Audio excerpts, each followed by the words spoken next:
ইনশাআল্লাহ। কারা কারা রেডি আছেন হাত তোলেন দেখি। লিল্লাহি তাকবীর, নারে তাকবীর। সর্বনাশ, এরা তো আমার থেকে আরো তাজা দেখতে পাচ্ছি।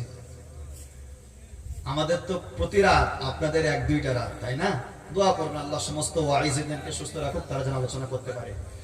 কলিজার টুকরা মুসলমান, শোনো এবার। তুমি একজন যুবক, ছোট্ট থেকে তোমার জীবনটা তুমি ইসলামের রেজুলেশনে সাজিয়েছো। এবার তোমার জন্য বিবাহ করা লাগবে। রব্বুল আলামিন তোমার জন্য সুন্দরভাবে সাজেশন দিচ্ছে, তুমি কেমন বিবাহ করবে। রব্বুল আলামিন বললেন, ফানকিহু মা তাবা লাকুম মিনান নিসাই মাসনা وَثُلَاثَ وَرُبَاعَ فَإِنْ خِفْتُمْ أَلَّا تَعْدِلُوا فَوَاحِدَةً। আল্লাহু আকবার। এই রকম সাজেশন পৃথিবীর কোন কিতাব দেয় নাই, পৃথিবীর কোন মনীষী দেয় নাই, পৃথিবীর কোন গবেষক দেয় নাই। রব্বুল আলামিন বললেন ফানকিহু, সুতরাং যখন বিবাহ করা লাগবে, মা তাবা লাকুম, ওই মেয়েটাকে যুবক তুমি বিবাহ করো যে মেয়েটার তোমার পছন্দ হয়। কি হয়? এবার কিন্তু ঝামেলা শুরু হয়ে যাবে আমার সাথে, বলে দিচ্ছি। বুঝলেন, আমি তো পছন্দ করেছি, আব্বা তো শোনে না, মা তো চায় না যে ওই রকম মেয়ে, আমি তো পছন্দ করেছি, কোরআনে লেখা আছে। রব্বুল আলামিন বলেন ফানকিহু, বললাম তুমি বিবাহ করো। ফানকিহু, তুমি বিবাহ করো। বিবাহ করার আদেশ দিয়েছেন যিনি, তিনি কে? বিবাহ করা নবীর সুন্নত কি সুন্নত নয়? অনেকে বিবাহ দেরি করে করে, যুবক দেরি করে নয়। তোমার যৌবন কালটা এখন ভরপুর, তোমার এখন বিবাহ করা দরকার। তোমার বাপ মাকে বোঝা দরকার, আমার ছেলের এই সময়, বিবাহের সময় ওয়েট করছে, ঘর হয়নি, ঘর হয়নি। না, ঘরের চিন্তা করবা না, ছেলে যেখানে থাকে মোটামুটি একটা ব্যবস্থা করে বিয়ে দাও। তুমি একজন থাকলে তোমার উপর অতটা রহম হবে না, বিবাহ করলে সংসারে রহমত বাড়িয়ে দেন যিনি, তিনি কে? আল্লাহ বাড়িয়ে দেয়। আচ্ছা, যারা বিয়ে করেছো, কারোর বউ না খেয়ে পালিয়েছে বাবার বাড়ি, এমন একটা যুবক আছো? আছো? যেমন খরচা হয় তেমন ইনকাম দেন, দেন না আল্লাহ? ইনকাম তেমন দেন। তুমি দেখবে, সত্যি তুমি দেখবে, তুমি যেমন আগে কামাতে, বিয়ের পর আল্লাহ তোমার অর্থ দিয়েছে। কারণ যে আল্লাহ তোমার ঘরে তার বান্দি পাঠিয়েছে, সেই আল্লাহ তার রিজিকটাও পাঠিয়ে দিয়েছে, বলি সুবহানাল্লাহ। এবার রব্বুল আলামিন বললেন, শোনো গোলাম, ফানকিহু মা তাবা লাকুম, ওই রকম মেয়ে বিবাহ করো যার তোমার ভালো লাগে। কোন একটা মেয়েকে আপনি 100% সাকসেসফুলি লাভিং না হওয়ার পরে বিবাহ করবেন না। হয়তো অনেকে বলছে বিবাহ করে মেয়েটা ভালো, মনটা চাচ্ছে করব কি করব না, আব্বা বলছে, মা বলছে, বড় বোনাই দেখেছে, না করলেও সমস্যা, এমন হয় কি হয় না? শেষে ছেলেটা কিন্তু কিন্তু করে বিবাহ করলো। বলো, কোরআন অনুপাতে তার বউটা হলো কি হলো না? বলে হয়নি। রব্বুল আলামিন মানে ফানকিহু মা তাবা লাকুম, ও যুবক তুমি এমন মেয়ে বিবাহ করো যে মেয়েটা তোমার পছন্দ। হুজুর, কেমন পছন্দের মেয়ে লাগবে? কোরআন কি সাজেশন দিয়েছে? রব্বুল আলামিন তো আগেই জানিয়ে দিলাম, আত-তাইয়িবুনা লিত-তাইয়িবাত। ও যুবক, তোমার জন্য, তুমি যদি পবিত্র থাকো, পবিত্র মেয়ে তোমার জন্য আল্লাহ অবশ্যই রেখেছেন, না হলে কোরআন মিথ্যা হয়ে যাবে। অবশ্যই অবশ্যই পবিত্র আছে, তবে তুমি চয়েস করো, অসুবিধা নাই। তুমি প্রেম ভালোবাসা লাইন করছো, করো, অসুবিধা নাই। যেন কেউ ইটকু কাট করবেন না, খেয়াল রাখবেন, অসুবিধা নাই। তুমি চয়েস করো একজন সুন্দর মেয়েকে, তার সঙ্গে কথা বলবা না, তার সঙ্গে যেখানে সেখানে দেখাও করতে যাবা না। তাকে তোমার ভালো লেগেছে, ব্যাস এটুকুই লক। ভালো লেগেছে, ওই মেয়েটার চলাফেরা সাইড থেকে খবর নাও। রব্বুল আলামিন প্রথম নাজিল করলেন সূরাতুল আলাক। বিশ্বনবী মুহাম্মদুর রাসূলুল্লাহ সাল্লাল্লাহু আলাইহি ওয়াসাল্লাম, তার উপরে প্রথম আয়াত কোরআনের নাজিল হলো, ইকরা বিসমি রাব্বিকাল্লাযী খালাক। নবী আমার গুহার মধ্যে হঠাৎ করে জিবরিল আমিনের আগমন, বিশ্ব নবীর সামনে আসলেন।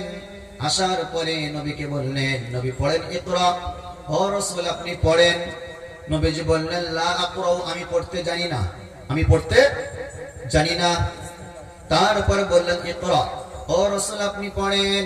নবীজি বললেন আনা লা আকরাউ, আমি পড়াশোনা জানি না। তিনবার নবীজিকে বললেন নবী আপনি পড়েন। নবীজি বললেন আমি জানি না।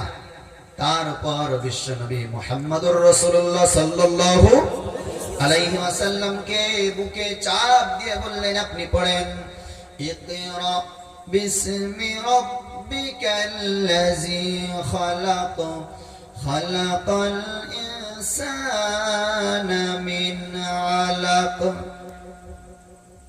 এই যে আয়াতটা বললাম ইকরা মানে কি পড়ো। কার নামে পড়া লাগবে? কার নামে পড়া লাগবে? ইকরা বিসমি রাব্বিক, তোমার রবের নামে, আল্লাযী খালাক, যিনি তোমাকে বানিয়েছেন, যিনি তোমাকে বানিয়েছেন। এটুকু বুঝতে পেরেছেন? তাহলে যদি কেউ পড়তে চায় রবের নামে পড়া লাগবে, যিনি আমাকে বানিয়েছেন। তাহলে পড়তে হবে প্রথম কি দুনিয়ার কিতাব না আল্লাহর কিতাব? আল্লাহর কিতাব। একটা মাসুম বাচ্চা যখন জন্ম নেয় আমরা তার কানে প্রথমে কি বলি? কি বলি? চিল্লায় কোন? ডান কানে কি দেওয়া হয়? আজান। বাম কানে ইকামা। ইকামত দেওয়া হয় না? তার মানে ওই বাচ্চাটা জন্ম নেওয়ার পর তার কানে বলা হলো আল্লাহু আকবার, আল্লাহু আকবার। ও আল্লাহর গোলাম, দুনিয়ার যত সৃষ্টি রয়েছে সব কিছুর মধ্যে মহান আল্লাহ বড় না ছোট? চিল্লা এখন বড় না ছোট? বড়। প্রথমেই তার কানে শুনিয়ে দিলাম বড়। তাহলে যে আল্লাহ বড় সে আল্লাহর নামে পড়া লাগবে কি লাগবে না? লাগবে। আলোচনা শুরু থেকে না শুনলে বুঝে আসবে না। এবার বলেন ছোট্ট বাচ্চাটা জন্ম নিল প্রথমে আপনি তারে কি পড়াবেন? ওয়া আ না নুরানি কায়দা? ওয়া কি পড়াবেন? আলিফা পড়াবেন না? তার মানে প্রথম তার তো কোরআন পড়াতে হবে। প্রথমে কি পড়াতে হবে? কোরআন পড়াতে হবে। যে কোরআনটা পড়াবেন সেই কোরআনের 2 নম্বর সূরা সূরাতুল বাকারা। কোন সূরা? সূরাতুল বাকারা। এর মধ্যে রব্বুল আলামিন প্রথমেই বললেন যালিকাল কিতাবু লা রাইবা ফীহি। রব্বুল আলামিন বললেন there is no doubt in this Quran। এই কোরআনটা পৃথিবীর জমিনে তোমরা সবাই পড়বা, কিন্তু এর আগে তোমরা ভালো করে পড়ে নাও। দুনিয়ার জমিনে যত বই লঞ্চ হয়েছে, যত লাইব্রেরিতে যত বুকস রয়েছে, কোন বইয়ের শুরুতে কিন্তু এমন ভাষা লেখা নাই প্রিয় পাঠক আমার এই বইয়ের মধ্যে কোনো সন্দেহ নাই। লেখা আছে? লেখা আছে বলেন? লেখা নাই। পৃথিবীর মধ্যে যত মনীষীর যত লেখকের বই আছে সব লেখকের বইয়ের শেষের লেখা আছে প্রিয় পাঠক যদি আমার এই লেখনের মধ্যে কোনো ভুল হয়ে যায় অনুগ্রহপূর্বক আমাকে জানাবেন বা ক্ষমা করবেন। থাকে কি থাকে না? তাহলে রব্বুল আলামিন একমাত্র কোরআন নাযিল করলেন যে কোরআনের শুরুতেই লেখা আছে there is no mistake। আল্লাহ বলেননি there is no doubt। এর মধ্যে ভুল থাকা দূর কি বাত কোনো সন্দেহ নাই কি নাই? কোনো সন্দেহ নাই। এটা হচ্ছে আলোচনার হেডিং। তাহলে এই কোরআন থেকে যত আলোচনা হবে এই আলোচনার গুলো মাঝে কোনো সন্দেহ নাই। আজকে খাপাড়া এটা কি কানাইগাছি, কানাইগাছিতে যে আলোচনাটা করব আগে আমি বলে দিচ্ছি। প্রথম আলোচনা হবে শরিয়াতের অনুপাতে ছেলে এবং মেয়ে, স্বামী এবং স্ত্রী। দ্বিতীয় আলোচনা আল্লাহ চাইলে করব ইমাম মাহদি। তৃতীয় আলোচনা আল্লাহ চাইলে হবে ঈসা আলাইহিস সালাম, দাজ্জাল, তারপর ইয়াজুজ মাজুজ, তারপর পৃথিবীর শেষ। আচ্ছা, তাহলে আমরা প্রথমে বুঝতে পারলাম যে আল্লাহ রাব্বুল আলামিন আমাদেরকে জানালেন যে এই কোরআনের মধ্যে কোনো সন্দেহ নেই। তাহলে এবার কোরআনের আয়াত থেকে প্রশ্ন করব, আপনারা উত্তর দেন। কোরআনের মধ্যে রব্বুল আলামিন 30 পারাতে একটা সূরা দিয়েছেন যে সূরাটা 30 পারার প্রথম সূরা, সূরাতুন নাবা। আমার সাথে পড়তে হবে কি নাম? সূরাতুন নাবা, আয়াত নাম্বার 4। আয়াত নাম্বার কথা বলেন। 30 পারার 1 নাম্বার সূরা সূরাতুন নাবা, আয়াত নাম্বার কত? আমি বক্তব্য দেব কিন্তু আমি শেষে সব জিজ্ঞাসা করব, এতক্ষণ কথা বলবো এমনি নয়। যে কতটা আপনারা আমার বক্তব্য শুনে জানলেন। গভীর রাতে হয়তো লোক আসবে না, কিন্তু যাদের কানে পড়বে আওয়াজ ইনশাআল্লাহ তারা উঠে আসবে বিছানা ছেড়ে, এটা আমার বিশ্বাস। আমি যত জায়গায় জলসা করেছি, হয়তো প্রথমে হয়তো অনেকে বুঝতে পারেনি, কিন্তু শেষে বলেছে হুজুর আগে আসলে খুব ভালো লাগতো। আপনারা আছেন ইনশাআল্লাহ, ভালো করে শোনেন এবং ধ্যান দিয়ে কথাগুলো বোঝেন এবং লাইফ ফিউচারে সেই কথাগুলোর উপরে আমল করবেন ইনশাআল্লাহ। আচ্ছা, আপনারা যারা বসে আছেন আমাকে দেখার জন্য বলেন, যে সমস্ত মায়েরা দেখছে টিভির পর্দায় হুজুর দেখতে খুব ভালো, হুজুরকে দেখবো তাই একদম নয়। আপনি কোরআন হাদিস থেকে যেটুকু বলবো সেটুকু নেবেন। প্রথমে বললাম there is no doubt in this Quran, এই কোরআনে কোনো সন্দেহ নাই। আমরা হয়তো মনে করেছি কোরআনুল মাজিদ আমাদের, তাই না? না, তাহলে Quran not only for Muslims, এটা শুধু মুসলমানদের জন্য নয়। There is guide books for all mans in world, এই কোরআন গোটা বিশ্বের মানুষের জন্য একটা গাইড বুক, ঠিক কিনা? সেই জন্য তো আজকের নাসা গবেষক, আজকের ইসরো গবেষক, আমেরিকার বড় বড় গবেষণাগারে প্রথম স্থানে যে বইটা আছে সেই বইটার নাম কি? নাম কি? নাম কি? লিল্লাহি তাকবীর, আল্লাহু আকবার, লিল্লাহি তাকবীর, আল্লাহু আকবার, আল্লাহু আকবার। এবার আলোচনার দিকে আসেন। তাহলে আলোচনা প্রথম বললাম কোরআনের মধ্যে কোনো সন্দেহ নাই। ওই কোরআনের 30 পারার প্রথম সূরা সূরাতুন নাবার 4 নম্বর আয়াত রব্বুল আলামিন বললেন, শোনো গোলাম, ও বান্দা, তোমরা দুনিয়ার জমিনে যারা আছো, যাদেরকে আমি আল্লাহ পাঠাইলাম, তোমাদের জীবনের মধ্যে অনেক কিছু পারিবারিক ব্যাপার আসবে। একটা মানুষের জীবনে 4-5 রকম ব্যাপার আসে। 1 নাম্বার সাংসারিক, 2 নাম্বার বৈবাহিক, 3 নাম্বার পারিবারিক, 4 নাম্বার সামাজিক। কয়টা ব্যাপার আসে? 4টা ব্যাপার। 4টা ব্যাপারের মধ্যে প্রথম ব্যাপারের নাম বললাম সাংসারিক। কি নাম? সাংসারিক। একটা যুবক ছেলে বড় হলো, তার বিবাহ করার প্রয়োজন আছে না নাই? আছে।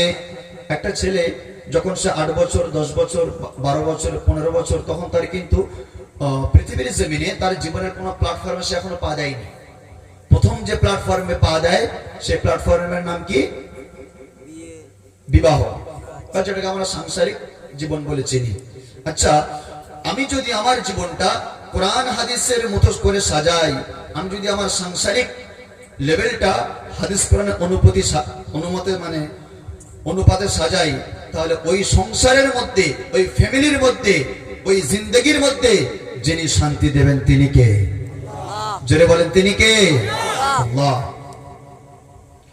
রব্বুল আলামিন বলল, শোনো যুবক, ও যুবক, তোমরা টেনশন করছো। প্রত্যেকটা যুবতী মেয়ের মনে একটা স্বপ্ন আছে, না জানি কেমন ছেলে বিবাহ করবে আমার। আছে না নাই?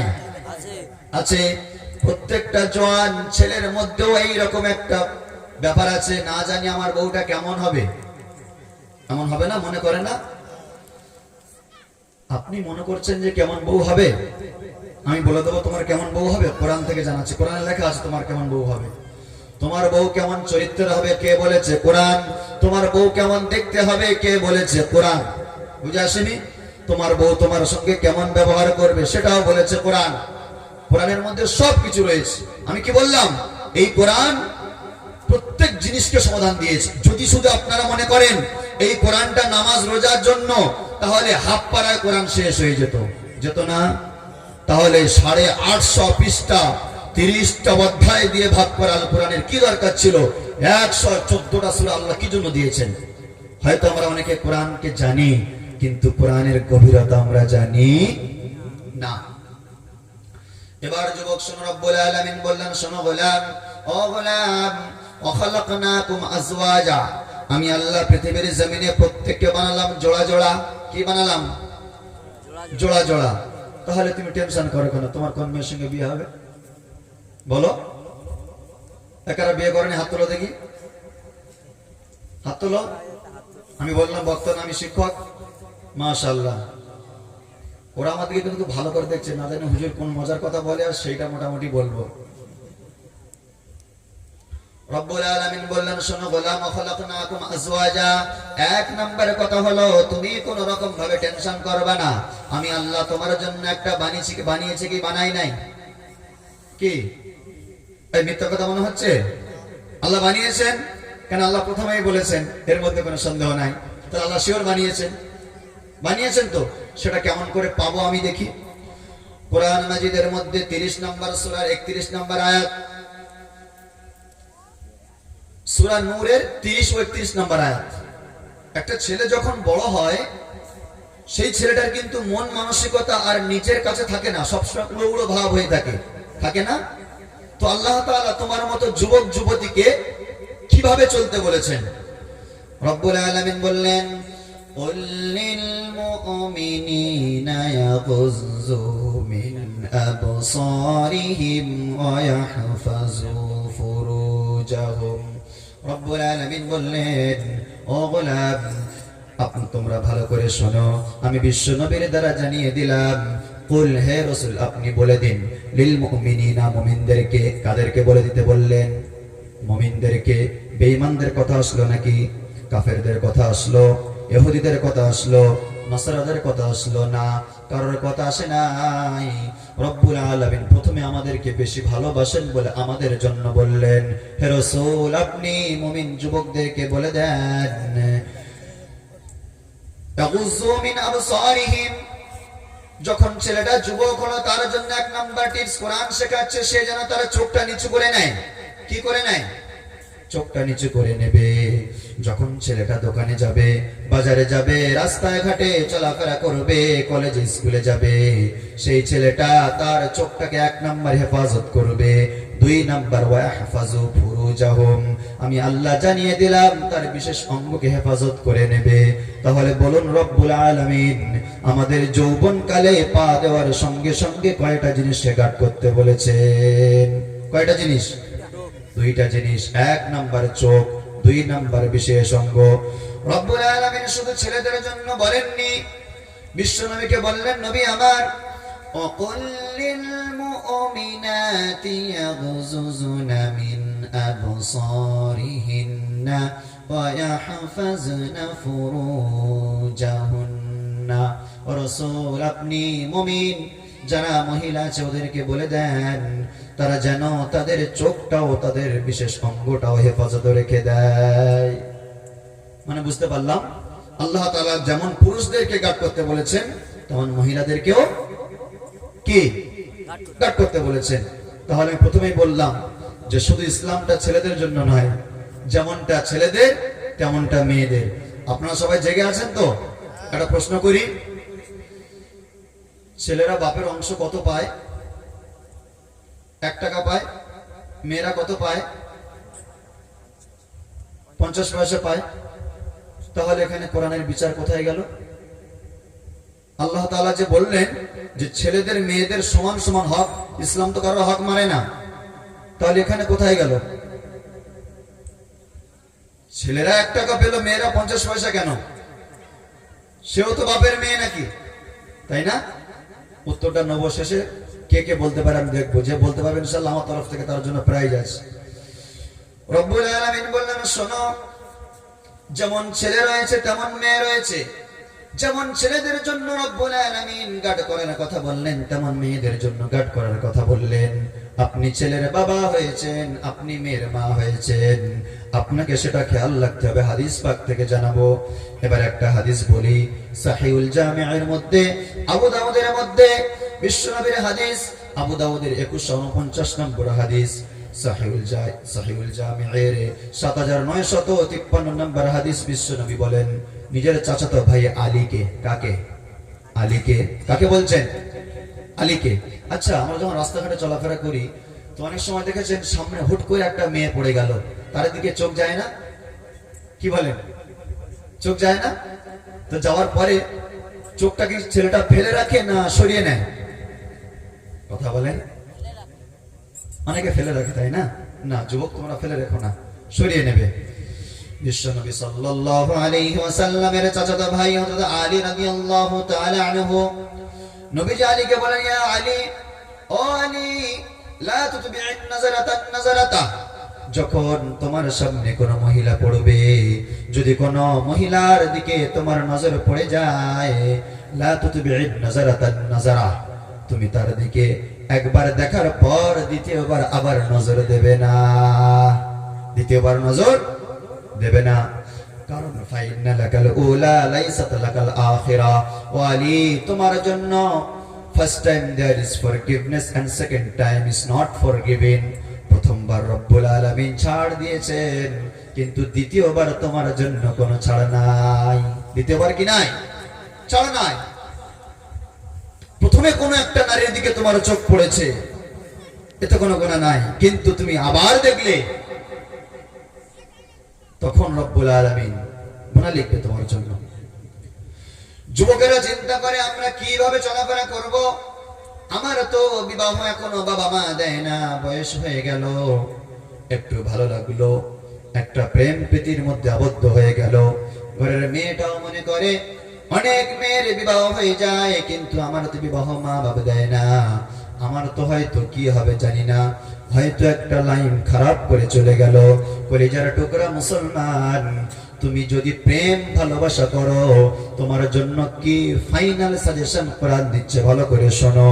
কুরআনুল মাজিদের মধ্যে রব্বুল আলামিন বললেন, সূরা নূর আয়াত নাম্বার 30, আয-যানি লা ইয়ানকিহু ইল্লা আয-যানিয়া আও মুশরিকা ওয়াজ-যানিয়াতু লা ইয়ানকিহুহা ইল্লা যান। রব্বুল আলামিন বললেন, শোনো গোলাম, ও গোলাম, যখন তোমাদের সময় হবে তখন তোমরা বিবাহ করবা, কিন্তু তার আগে যদি তুমি কোনো মেয়ের সাথে ফোনে কথা বলো, তোমার বউটা কেমন হবে দেখো। যদি কোনো মেয়ে কোনো ছেলের সঙ্গে ফোনে কথা বলে, তার সঙ্গে যে ছেলেটা বিয়ে হবে কেমন হবে দেখো। আল্লাহর কোরআন জানায়, আয-যানি লা ইয়ানকিহু ইল্লা আয-যানিয়া, কোন একজন জিনাকারী ছেলের সাথে কোনদিন একটা ভালো মেয়ের বিয়ে হতে পারে না। জিনাকারী ছেলের সাথেই জিনাকারীর মেয়ের বিয়ে হয়ে যাবে। কি হয়ে যাবে? বিয়ে হয়ে যাবে। তুমি একজন যুবক, ভালো লাগলো, বিয়ে তো হয়তো বাবা মা দেবে এখন 20 বছর 25 বছর বয়সে। তার আগে তুমি একটা প্রেম করলে, তোমার সঙ্গে যে মেয়েটা বিবাহ হবে সেই মেয়েটাও কারোর সঙ্গে প্রেম করেছিল। তুমি একটা কোনো মেয়েকে নিয়ে ঘুরতে গেলে ঈদের সময়, তোমার সঙ্গে যে মেয়েটার বিবাহ হবে সেই মেয়েটাও কারোর সঙ্গে ঘুরতে গিয়েছিল। তুমি একটা কোনো মেয়ের হাত ধরেছিলে, এমন একটা বউ তোমার আসবে, সেই বউটাও কারোর হাত ধরেছিল। হবে কি হবে না? এটা কোথায় লেখা আছে? কোরআনে।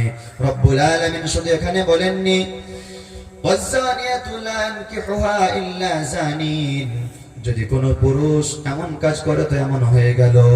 আর যদি কোনো মহিলা, কোনো বোন আমার এমন কাজ করে, তার জন্য কোরআন একই সাজেশন দিয়েছে। ও বোন, তুমি যদি তোমার বিবাহের আগে তোমার যে প্রাইভেসি ব্যাপারটা আছে, তুমি যদি সেটাকে কোনো পাবলিকলি করে ফেলো, তাহলে তোমার স্বামী এমন একটা স্বামী হবে যে স্বামীটা তোমার সাথে সম্পর্ক করার আগে অন্য কোনো মেয়ের সঙ্গে সম্পর্ক করেছে। তুমি যদি কোনো ছেলের সাথে থাকো কোথাও, এমন স্বামী তোমার আসবে, তোমার স্বামী অন্য কোথায় ছিল। সেজন্য করে রব্বুল আলামিন পরিষ্কার বললেন, লা তাকরাবুজ জিনা ইন্নাহু কানা ফাহিশাম মুবিনা। লা তাকরাবুজ জিনা, কুরআনের মধ্যে রব্বুল আলামিন অনেক জিনিসের ব্যাপারে তানকির করেছেন। রব্বুল আলামিন বলেছেন, লা তাকুমু লা তাসনাউ, কিন্তু রব্বুল আলামিন এখানে লা তাকুমু লা তাসনাউ জিনা বলেননি। এখানে আল্লাহ রব্বুল আলামিন বললেন, লা তাকরাবুজ জিনা। ও গোলাম, তুমি এখানে জিনা করো না এমন কথা বলেন নাই। রব্বুল আলামিন বললেন, লা তাকরাবুজ জিনা, জিনার ধারে বাড়েও যাওয়া যাবে না। জিনার ধারে বাড়ে যাওয়া যাবে না। আল্লাহ তো আমাদের থেকে কম জানেন না, তিনি তো সব থেকে বেশি জ্ঞানের অধিকারী। তিনি তো এই কথা কেন আমাদেরকে জানিয়েছেন যে গোলাম, জিনা করা দূর কি বাত, জিনার ধারে যাও না। কেন আমি জিনা করব না, জিনার ধারে যাব? জিনা এমন একটা আগুন, যদি কেউ তার ধারে যায়, ওই আগুন থেকে সে আর বাঁচতে কি পারবে না। আল্লাহ তাআলা ওই জন্য আমাদেরকে নিষেধ করলেন, লা তাকরাবুজ জিনা ইন্নাহু কানা ফাহিশাম মুবিনা। তুমি জিনার ধারে যাও না, সেটা একটা খুল্লাম গন্দেগি। অনেক ছেলে অনেক মেয়ে বিয়ের আগে বয়ফ্রেন্ড, গার্লফ্রেন্ড, টাইম পাস, আরো যা কিছু অনেক নাম দেয়, এগুলো করে বেড়াচ্ছে, মনে করছে খুব ভালো লাগছে। খোদার কসম করে বলছি যুবক, যেদিন তোমার 3 বার কবুল কবুল কবুল হয়ে যাবে, সেই দিন তোমার মাথায় একটা চিন্তা আসবে, আল্লাহ যার সাথে আমার বাধা ছিল, তুমি তো লিখেছো কোরআনে ওয়াখালাকনাকুম আজওয়াজা, তোর জোড়া আমি তৈরি করেছি, আমি তাহলে এতদিন কেন খারাপ কাজটা করলাম? শেষে আমার যেটা পাওনা ছিল সেটাই তো পেলাম। যুবক ভালো করে শোনো, যুবতী বোন আমার, তোমরা যারা রং রিলেশনের মধ্যে আবদ্ধ আছো ভালো করে শোনো, একটা পরামর্শ আমি দিই তোমাদের, করছো করো, অসুবিধা নাই, বলবো না করো না, আমি বলবো না, তবে তুমি ভাবো, তুমি একজনকে চয়েস করলে, বিয়ে বাড়িতে গিয়েছো, দেখা হলো, নাম্বার নিয়ে কথা স্টার্ট, ভালো লাগলো, চাচতো ভাই মামাতো ভাই ভালো লাগলো, কথা বলা স্টার্ট হয়ে গেল। যুবক যারা শুনছো ভালো করে শোনো, আমিও একজন যুবক, আমি বুড়া নয়, আমি তোমাদেরকে জিনিসগুলো একটু শিখিয়ে দেই যে তোমার ওয়াইফের সাথে যে তোমার লাইফটা কাটবে, সেই লাইফটা কেমন হওয়া দরকার, তুমি কেমন সাজাবে। তুমি কি করলে, একটা মেয়েকে ভালো লাগলো, তার সাথে 4 মাস 5 মাস তুমি নিয়ত করেছো তার সঙ্গে 4 মাস কথা বলে নেবো, বা এমন তুমি টার্গেট করেছো যে তাকেই বিয়ে করব। অনেক সময় এমন হয় না যে তার সঙ্গে তোমার কেটে গেল, হয় কি হয় না? তাহলে এখানে একটা জিনিস ভাবো, তুমি যেটা চয়েস করেছিলে, তোমার চয়েসটা ঠিক না ভুল? ঠিক না ভুল? ভুল। আবার কোথাও হাত মেরেছো, সেখানেও হলো না, সেটা ঠিক না ভুল? ভুল। এইভাবে তুমি অনেক জায়গায় হাত মেরেছো, সবগুলো রং হয়েছে, হয়নি? কিন্তু তুমি যেখানে চয়েস করছো যেটা আমার হয়তো লাইফ পার্টনার হবে, কিন্তু সেটা সত্যিকারে নয়, রব তোমার উপরে তার জন্য রাজি নয়, সেটা হচ্ছে না, তাহলে বলো যেটা তোমার জন্য কনফার্ম হচ্ছে না, তাহলে তার ক্ষেত্রে তোমার মান সম্মান যাচ্ছে কি যাচ্ছে না? যাচ্ছে, যাচ্ছে। 1 নাম্বার, খোদার কসম করে বলি, একটা ছেলে চুরি করেছে, তাকে ধরে পিটিয়েছে, একটা ছেলে মদ পান করেছে, তাকে অনেকে লাথি মেরেছে, একটা ছেলে গালাগালি করেছে, তাকে কেউ বড় কথা বলেছে। এই যে অন্যায়গুলো করেছে, ও যুবক বুকে হাত রেখে বলি, এই যে অন্যায়গুলো করেছে, 1 বছর 2 বছর 10 বছর পরে কিন্তু মানুষ ভুলে যাবে, যাবে না? সেই ছেলেটা দিনের পথে ফিরে এসছে, সেই ছেলেটা ভালো কাজ করছে, অন্য কোথাও গিয়েছে, বিদেশে গিয়েছে, মানুষ ভুলে যাবে। কিন্তু বলতো এমন একটা কি নোংরামি কাজ, গুনার কাজ আছে, যে গুনার কাজটা কবরে গেলেও মোছে না? উত্তর তোমার দিল দেবে হুজুর। এই যে রিলেশন, ব্লাড রিলেশন, এইগুলো তুমি যতই ভালো ছেলে হও না কেন, বলবে ও, ওর কথা বলছো, বলো না, ওর দেখাশোনা এসছো, কার কাছে এসছো দেখো তো দেখাশোনায়, গাড়ি ঘুরিয়ে তোমরা চলে যাও, ওই ওর মেয়ে, চলে যাও, শুধু এইটুকু বলবে ওর মেয়ে। বাবা, এরকম বলে কি বলে না ভাই? বলে। আমি সাজেশন তোমাদের কোরআন থেকে দেবো, তুমি প্রেম করো, দিচ্ছি সাজেশন তোমাকে, তোমার আমি রুখবো না, অনুমতি দেবো, কিন্তু তোমার সাজেশন কোরআন থেকে দিয়ে অনুমতি দেবো তোমাকে আমি। তাহলে বোঝা গেল যে তুমি যেখানে যেখানে লক করেছো সেগুলো তোমার মিস হয়েছে। ও যুবক, তাহলে দেখো ওই লক করাগুলো তোমার ফল হয়েছে, আল্লাহর উপর রাজি ছিল না, তাই তোমার লক করাগুলো মিস হয়েছে। ওই মেয়েটা চিরজীবন তোমার মনে রাখবে যে আমার লাইফে আমার কিছু সময় নষ্ট করেছে, আমার ইজ্জত নষ্ট করেছে, আল্লাহ দেখেছে তুমি ইজ্জত নষ্ট করেছো, তুমি সময় নষ্ট করেছো, তুমি 4 ছেলের বাবা হয়ে গেলেও, তুমি কবরে দাফন হয়ে গেলেও, সব বদনাম মুছলেও ওই বদনামটা মোছে না, মোছে না। দেখবেন খুব ভালো করে, আজকে শুনছেন, কালকে আপনারা হয়তো আলোচনা করবেন দোকানে, সেখানে বসে ভাববেন যে হুজুর যে কথাটা বলেছে এই বদনামটা মোছে না। সেই ছেলেটা রোড অ্যাক্সিডেন্টে মারা গিয়েছে, হঠাৎ করে চারিদিকে খবর, মারা গেল, বললো কে মারা গিয়েছে, বলে সে জানিস না, সেই ওর মেশাদে সেবারে সেখানে এ হয়েছিল, ব্যাস ওর যে লোকেশন, ওর যে দিচ্ছে অ্যাড্রেসটা, কোন অ্যাড্রেসটা তাকে তুলে দিচ্ছে। কি বললাম বুঝতে পারেননি? তাহলে এখানে তোমার মিস হয়ে গেল। কিন্তু রব্বুল আলামিন বলেছে, গোলাম তুমি না, তুমি যুবক, তোমাকে এমনি বানাইনি আমি, বাচ্চা বুড়া থেকে যুবকের কদর ইসলামে বেশি না কম? জোরে বলেন, বেশি না কম? বেশি। তাহলে রব্বুল আলামিন এটা বললেন, যে সমস্ত ছেলেরা ফোনে কথা বলো, তোমাদের জন্য আল কোরআন কি বলছে দেখো, সূরা নূর আয়াত নাম্বার 26। রব্বুল আলামিন বললেন, আল খাবিসাতু লিল খাবিসিন ওয়াল খাবিসুনা লিল খাবিসাত, যে সমস্ত ছেলেরা তাদের চরিত্র খারাপ করলো তাদের জন্য রয়েছে চরিত্র খারাপ কারণেওয়ালা মেয়ে। তাদের জন্য কি আছে? চরিত্র খারাপ কারণেওয়ালা মেয়ে। ওয়াল খাবিসুনা লিল খাবিসাত, আর যে সমস্ত মেয়েরা তাদের চরিত্র খারাপ করলো তাদের জন্য রয়েছে চরিত্র খারাপ হওয়া ছেলে। তুমি আজকের দিনের ভিতরে ঢুকিয়ে নাও। তুমি খুব কথা বলছো যুবক ভাই আমার, তুমি ভেবেছো তুমি ভালো বউ পাবে না। কোরআন জানাচ্ছে আল খাবিসুনা লিল খাবিসাত। ফোনে তুমি কথা বলেছো, ওই রকম মেয়ে তোমার ঘরে আসবে যে অন্যের সাথে ফোনে কথা বলেছে। আমরাও বিবাহ করেছি কিন্তু ইসলামের উপরে লাইনে থেকে। 2 নম্বর রব্বুল আলামিন বলেন আত-তাইয়িবাতু লিত-তাইয়িবিন, যে সমস্ত ছেলেরা পবিত্র তাদের জন্য রব্বুল আলামিন রেখেছে পবিত্র মেয়ে। আল্লাহু আকবার। কি রেখেছেন? পবিত্র মেয়ে। বলুন কোন ছেলের টাকা আছে সে সেকেন্ড হ্যান্ড কিনবে না নতুন কিনবে? বলেন, সেকেন্ড হ্যান্ড ফোন কিনবে না নতুন মোবাইল কিনবে? নতুন মোবাইল কিনবে। তাহলে কোন ছেলের সামর্থ্য আছে বিবাহ করবে, সে কোন সেকেন্ড হ্যান্ড করবে না নতুন করবে? কি বলেন? নতুন করবে। পুকুরের জল, পুকুরের পানি সবাই ব্যবহার করে কিন্তু খায় না। কি বলেন? আরে খায়, এখানে খায় নাকি? খায় না। ওই জন্য ব্যবহার সবাই করবে। মেয়ে খুঁজে পাচ্ছে না, ছেলে খুঁজে পাচ্ছি না। আরে প্রচুর তো মেয়ে ছেলে আছে। বলে না, মেয়ে খুঁজে পাচ্ছি না। তাহলে কোরআন থেকে তুমি শেখো। মা, তুমি বায়ান শুনতে এসো, সময় নষ্ট করো না। তোমার মেয়েটাকে কেমন সাজাবে আমি জানিয়ে দিচ্ছি ইনশাআল্লাহ। রব্বুল আলামিন বলেন আত-তাইয়িবাতু লিত-তাইয়িবিন। ও যুবক শোনো, তুমি যদি তোমার জিন্দেগিটা পাক রাখতে পারো, তোমার জন্য পাক বিবি যিনি রেখেছেন তিনি কে?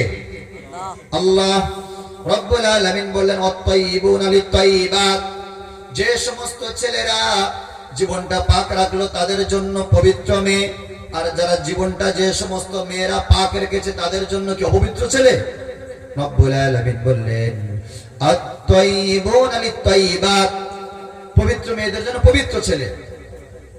তাহলে রব্বুল আলামিন তোমাদের জন্য 1 নাম্বার টিপস দিল কি, যে তুমি যদি ঠিক থাকতে পারো তোমার জন্য সলিডটা আছে। 1 নাম্বার রব্বুল আলামিন সলিড দিলেন।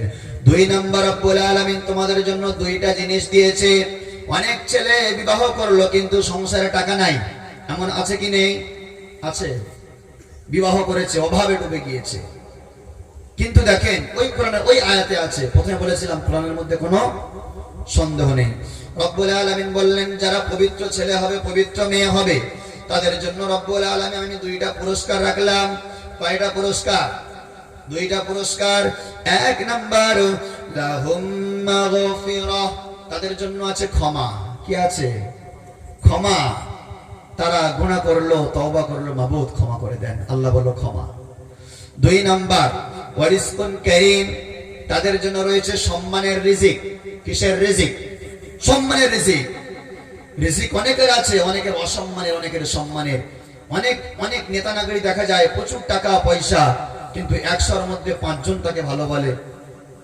সে যাদেরকে টাকা দিয়ে রাখে কিন্তু আরো সবাই তাকে খারাপ বলে। বলে না, তার রুজিটা আছে অনেক, লক্ষ লক্ষ টাকা, কিন্তু সম্মানের রুজি নাই। কিন্তু একজন গরিব মানুষ, তার মোটামুটি চলে যায় কিন্তু সম্মানের রুজি পায়। তাহলে 1 নাম্বার যুবক, তুমি লাইফ যদি পরিষ্কার রাখতে পারো, তোমার 1 নাম্বার পুরস্কার আছে ক্ষমা। 2 নাম্বার আছে, বলেন কথা বলে না, 2 নাম্বার কি আছে? সম্মানের রুজি।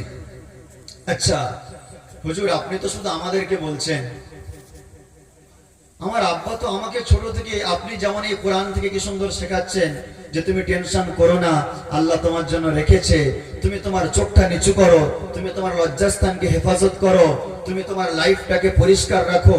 তুমি পরিষ্কার রাখলে তোমার জন্য পরিষ্কার বিবি আসবে। পুকুরের পানি সবাই ব্যবহার করে, কেউ খায় না। ভোলা মেয়ে, নোংরা মেয়ের সাথে সবাই কথা বলে কিন্তু তাকে কেউ বিবাহ করতে চায় না। এত কিছু জানতাম না হুজুর। তাহলে আমার আব্বাজি আমাকে গার্ড করেনি, তাহলে আব্বাজিদেরকে শেখা দরকার ছেলেটাকে কি করে গার্ড করবে শুরু থেকে, তাই না? এবার শোনেন, রব্বুল আলামিন বললেন, পরিষ্কার বিশ্ব নবীর দ্বারা জানিয়ে দিলেন। হেদায়াতুল ওয়ারার মধ্যে 3073 নম্বর হাদিস। عن نبي سعيد الخدري رضي الله تعالى عنه وابن عباس رضي الله تعالى عنه قال قال رسول الله صلى الله عليه وسلم বিশ্ব নবী বলেন তোমাদের মধ্যে মান উলিদা লাহু ওয়ালাদুন তোমাদের মধ্যে যাদের সন্তান আছে কি আছে আমাদের সন্তান নেই আমাদের তাহলে নবীজি আমাদেরকে বলছেন নবীজি কাদেরকে বলছেন আমাদেরকে বলছেন বিশ্ব নবী বললেন মান উলিদা লাহু ওয়ালাদুন ও পিতারা ও বাপেরা ধ্যান দিয়ে শুনে নাও তোমাদের মধ্যে যাদের সন্তান আছে শুধু বাচ্চা জন্ম দিলে হবে না সন্তানকে শুধু বড় করলে হবে না আমি বিশ্ব নবী তোমাদের সন্তানকে বড় করার জন্য 3টা টিপস শেখালাম কয়টা টিপস চিল্লা এখন কয়টা জিনিস শেখা লাগবে 3টে জিনিস একটু হাতটা তুলে দেখান কারা কারা সন্তানের বাবা দেখি একটু কারা কারা বাবা আরো হাত তুলুন দেখি ইনশাআল্লাহ আলহামদুলিল্লাহ এটা গর্ব যে তুমি সন্তানের বাবা হতে পেরেছো কারণ তুমি ইবাদত করলে ইবাদত হয়তো কবুল নাও হতে পারে কিন্তু তুমি যে তোমার কলিজার টুকরা সন্তান আল্লাহ দিয়েছে তোমাকে তুমি যদি তাকে ঠিক দিনের পথে দাঁড় করাতে পারো হয়তো তার জন্য আল্লাহ তোমাকে জান্নাত দিতে পারে বলি সুবহানাল্লাহ রব্বুল আলামিনের হাবিব শিখাচ্ছেন শোনো গোলাম মান উলিদা লাহু ওয়ালাদুন তোমাদের মধ্যে যার সন্তান আছে তার জন্য কয়টা কাজ 3টা কাজ চিল্লা এখন কয়টা কাজ 3টা কাজ এক নাম্বার শুনেন ফাল ইহসিন ইসমাহু তার সুন্দর নাম রাখা লাগবে কি নাম সুন্দর নাম কেমন নাম রাখবে হুজুর সুন্দর নাম বললেন এটাও বলেন কেমন সুন্দর নাম এটা বলি ঠিক করে শুনে রাখেন পৃথিবীর জমিনে যত নাম আছে সব থেকে রব্বুল আলামিনের কাছে একটাই নাম সব থেকে প্রিয় সেটা হলো আব্দুল্লাহ কি আব্দুল্লাহ মানে হলো আল্লাহর বান্দা এরপরে কি নাম এরপরে আব্দুর রহমান এরপরে আব্দুর রহিম এরপরে আব্দুল করিম এই যে নাম এই নামগুলো রবের কাছে বেশি পছন্দ না কম পছন্দ বেশি পছন্দ তাহলে যুবক যদি কেউ ছেলের নামটা রাখতে চাও ইসলাম যেমন নাম রাখতে বলেছে তেমন রাখবে হয়তো মনটা চাইলো না যে হুজুর আব্দুল্লাহ তো আছে একটা পরিচিত নাম অন্য রাখি কোন ইমামের থেকে পরামর্শ নেবে অনেক সময় দেখেছি যে ইমামের থেকে পরামর্শ নিল কিন্তু ওর যা মনে ছিল সেটাই রাখলো আপনাদের মসজিদে যিনি আছেন উনি কেমন মানুষ আপনারা হয়তো চিনতে পারেননি পীর মানে না গায়ে পীর মানে না মায়ে পীর মানে না বয়ে কি বললাম বলেন পীর মানে না বলুন মায়ে পীর মানে না গায়ে পীর মানে না বয়ে এর ব্যাখ্যা দেবো না বুঝতে পেরেছেন তো একটু বলে দেবো পীর মানে না গায়ে যত বড় আলেম হোক না কেন গ্রামে অতটা গ্রামের ছেলে মা বলে ও তো কবে গাছ ছেলে বউ বলবে হ্যাঁ কার কথা বলছে দেখো দিন দেখি বলে কি বলে না কিন্তু কথাটা বাস্তব এই কথাটা আমাকে একজন শিখিয়েছিলেন আমার শিক্ষক যে বাবা তোমরা হয়তো শিখছো হাদিস কোরআন কিন্তু এমনটা আসবে সিচুয়েশন তোমাদের সমাজে ঠিকই কথা বলেছিলেন তো হয়তো আমরা তাকে চিনতে পারিনি তার নামের পিছনে লেখা আছে কাসিমি ভারতবর্ষের মধ্যে প্রথম মাদ্রাসা সবথেকে বৃহত্তম মাদ্রাসা দারুল উলুম দেওবন্দ যেখানে আমরা পড়ে এসেছি আমরা ঘুরে এসেছি আমরা সেখানে ছিলাম সেখানকার একটা আলেম আর এই বাংলার জমিনের 10টা আলেমের সমান তো কাসিমি ইমাম পেয়েছেন মানে যথেষ্ট আমি তো ভেবেছিলাম যে তার নামটা নিচে হাম্বিলে যে উচিত ছিল জলসা ভাই কষ্ট নিও না তোমরা তার নামটা আগে দেওয়া দরকার ছিল কারণ আমার থেকে তার সম্মান অনেক বেশি কারণ আমরা হচ্ছে আসবো রাত্রিবেলা আবার আমরা চলে যাব তিনি হচ্ছে নিজের মায়ের মতো শাশুড়ি যত হোক না কেন সে কিন্তু মায়ের মতো হয় না ওই জন্য ইমাম সাহেবদেরকে সম্মান করবেন তাদেরকে ভালোবাসবেন তাদেরকে খেয়াল রাখবেন কারণ একটা উত্তর কলিজার টুকরা মুসলমান একটা উত্তর দেব কেন তাকে ভালোবাসবেন 1500-2000 মানুষের আখিরাত নির্ভর করে তার উপরে ঠিক কি না আপনি জুমার নামাজে দাঁড়িয়েছেন কোন নামাজ জুমার নামাজ 1500 মুসল্লি 500 মুসল্লি 1000 মুসল্লি কার উপরে নির্ভর করছে তার মানে বোঝা গেল আপনি যত বড় মাপের মানুষ হন না কেন আপনার আখিরাতটা নির্ভর করে ওই ইমামের উপর কার উপর ইমামের উপর যে ইমাম সাহেবকে আল্লাহ তাআলা যত সম্মান দিয়েছেন, আল্লাহ তাআলা যেমন তাকে প্রোভাইড করেছেন ইসলামের দিকে, তোমরা তেমন চোখে তাকে দেখো, কোনোদিন ছোট করো না। তাহলে নাম শিখতে গেলে আগে শিখবে কার কাছে? ইমাম সাহেবের কাছে যাবেন, তিনি যদি সুন্দর সাজেশন দেন কোনো অসুবিধা নাই, সুন্দর নাম রাখা লাগবে। 2 নাম্বার নবীজি বলেন ওয়া আদাবা, আদব শেখানো লাগবে, আদব কায়দা। ছেলেটা কেমন ভাবে কথা বলবে, কেমন ভাবে দাঁড়িয়ে বড়দের সাথে আচরণ করবে, কেমন ভাবে মানুষের সামনে পেশ আসবে, সেটা শেখানো লাগবে। আমি ছোট্ট কথা বলি, আমি একদিন গ্রামের বাড়িতে এসে মসজিদ থেকে নামাজ পড়ে ফিরছি, চৌমাথা মোড়ে একটা স্কুলের ছেলে, কাঁধে একটা ব্যাগ আছে, হাতে স্কুল থেকে ভাত দেয়, এখানে ভাত দেয় তো, হাতে বাসন আছে, আমাকে দেখে বলছে আসসালামু আলাইকুম ওয়া রাহমাতুল্লাহি ওয়া বারাকাতুহু, ভালো আছেন? আমি বললাম ওয়া আলাইকুম আসসালাম ওয়া রাহমাতুল্লাহি ওয়া বারাকাতুহু। বাবু ভালো আছি। তুমি ভালো আছো? জি আলহামদুলিল্লাহ ভালো। আপনার শরীর ভালো? আমি তখন বললাম বাবু ভালো আছি। বাবু তোমার বাড়ি কোথায় বাপ? বলছে হুজুর আমার বাড়ি অমুক জায়গায়। তোমার আব্বুজির নাম? বলছে আমার আব্বুজির নাম হাফেজ অমুক। আমি বললাম, কিছু বলিনি, আর মনটা এত ভালো লাগলো যে আরে এতদিনের রাস্তা থেকে হাঁটি, কেউ তেমন সালাম দেয়নি আমাকে, আমার কথা বলছে, আমাকে দিয়েছে বাচ্চাটা। তখন ভাবলাম যে বাচ্চাটা স্কুল থেকে যাচ্ছে, বাচ্চার মাথায় কিন্তু টুপি নেই, গায়ে লম্বা জামা নেই, ওই বাচ্চাটা প্যান্ট শার্ট পরে কাঁধে ব্যাগ নিয়ে রোদের সময় হাতে বাসন নিয়ে যদি আমাকে এত সুন্দর করে সালাম দিয়ে সুন্দরভাবে আমার সঙ্গে কথা বলতে পারে, এই বাচ্চাটা যখন মসজিদে আসবে বা যখন এমনি সময় থাকবে বাড়িতে, তখন তার সুন্দর ব্যবহারটা কতই না আরো সুন্দর হয়ে যায়। সুবহানাল্লাহ। ওই বাচ্চাটা এমন একটা বাপের সন্তান, আর আমার বাচ্চাটা কথায় কথায় গালাগালি করে, বড়দেরকে তুই তুঙ্গারি করে না। ওই জন্য রব্বুল আলামিন বলেন আল মাল ওয়াল বানুনা জিনাতুল হায়াতিদ দুনিয়া, মাল এবং সম্পদ এই দুইটা হলো তোমার জিন্দেগির সবথেকে বড় জিনিস। মাল এবং সন্তান। কি মাল এবং সন্তান? যাদের সন্তান নেই তারা জানে। ওই জন্য 1 নম্বর আদব শেখাবেন, বাচ্চাদেরকে মসজিদে পাঠাবেন, হুজুরদের কাছে পাঠাবেন, প্রয়োজনে হুজুর আমার বাচ্চার জন্য 100 টাকা মাইনে বেশি রাখেন, তাকে আপনি ভালো করে শেখান। বুঝতে পেরেছেন কি বললাম? কারণ আপনার সন্তানের জন্য আপনার নাম, আপনার সন্তানের জন্য আপনার বদনাম। যদি মোড় থেকে গাড়িটা ঢোকে, 4-5টা বাইক ঢুকছে, কোথায় যায় বাবা? ওই কলিমুদ্দিনের বাড়ি যাবো। কি খবর, দেখাশোনা? বলছে হ্যাঁ। বলে ওর ছেলে? বাবা সে তো মদ খেয়ে সারাদিন চলতেছে ভাই। বলে কি বলে না? বলে না? বলছে তুমি গিয়ে দেখবে তার চুল ওয়াট দেখ মাথা, যেন তার অ্যাক্সিডেন্ট হয়ে মাথায় আর জীবনে চুল ওঠেনি। বলে কি বলে না?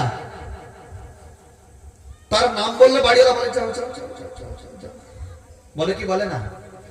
যদি একবার বলে দেয় ও ভাই কোথায় যাচ্ছ? অমুক বাড়িতে।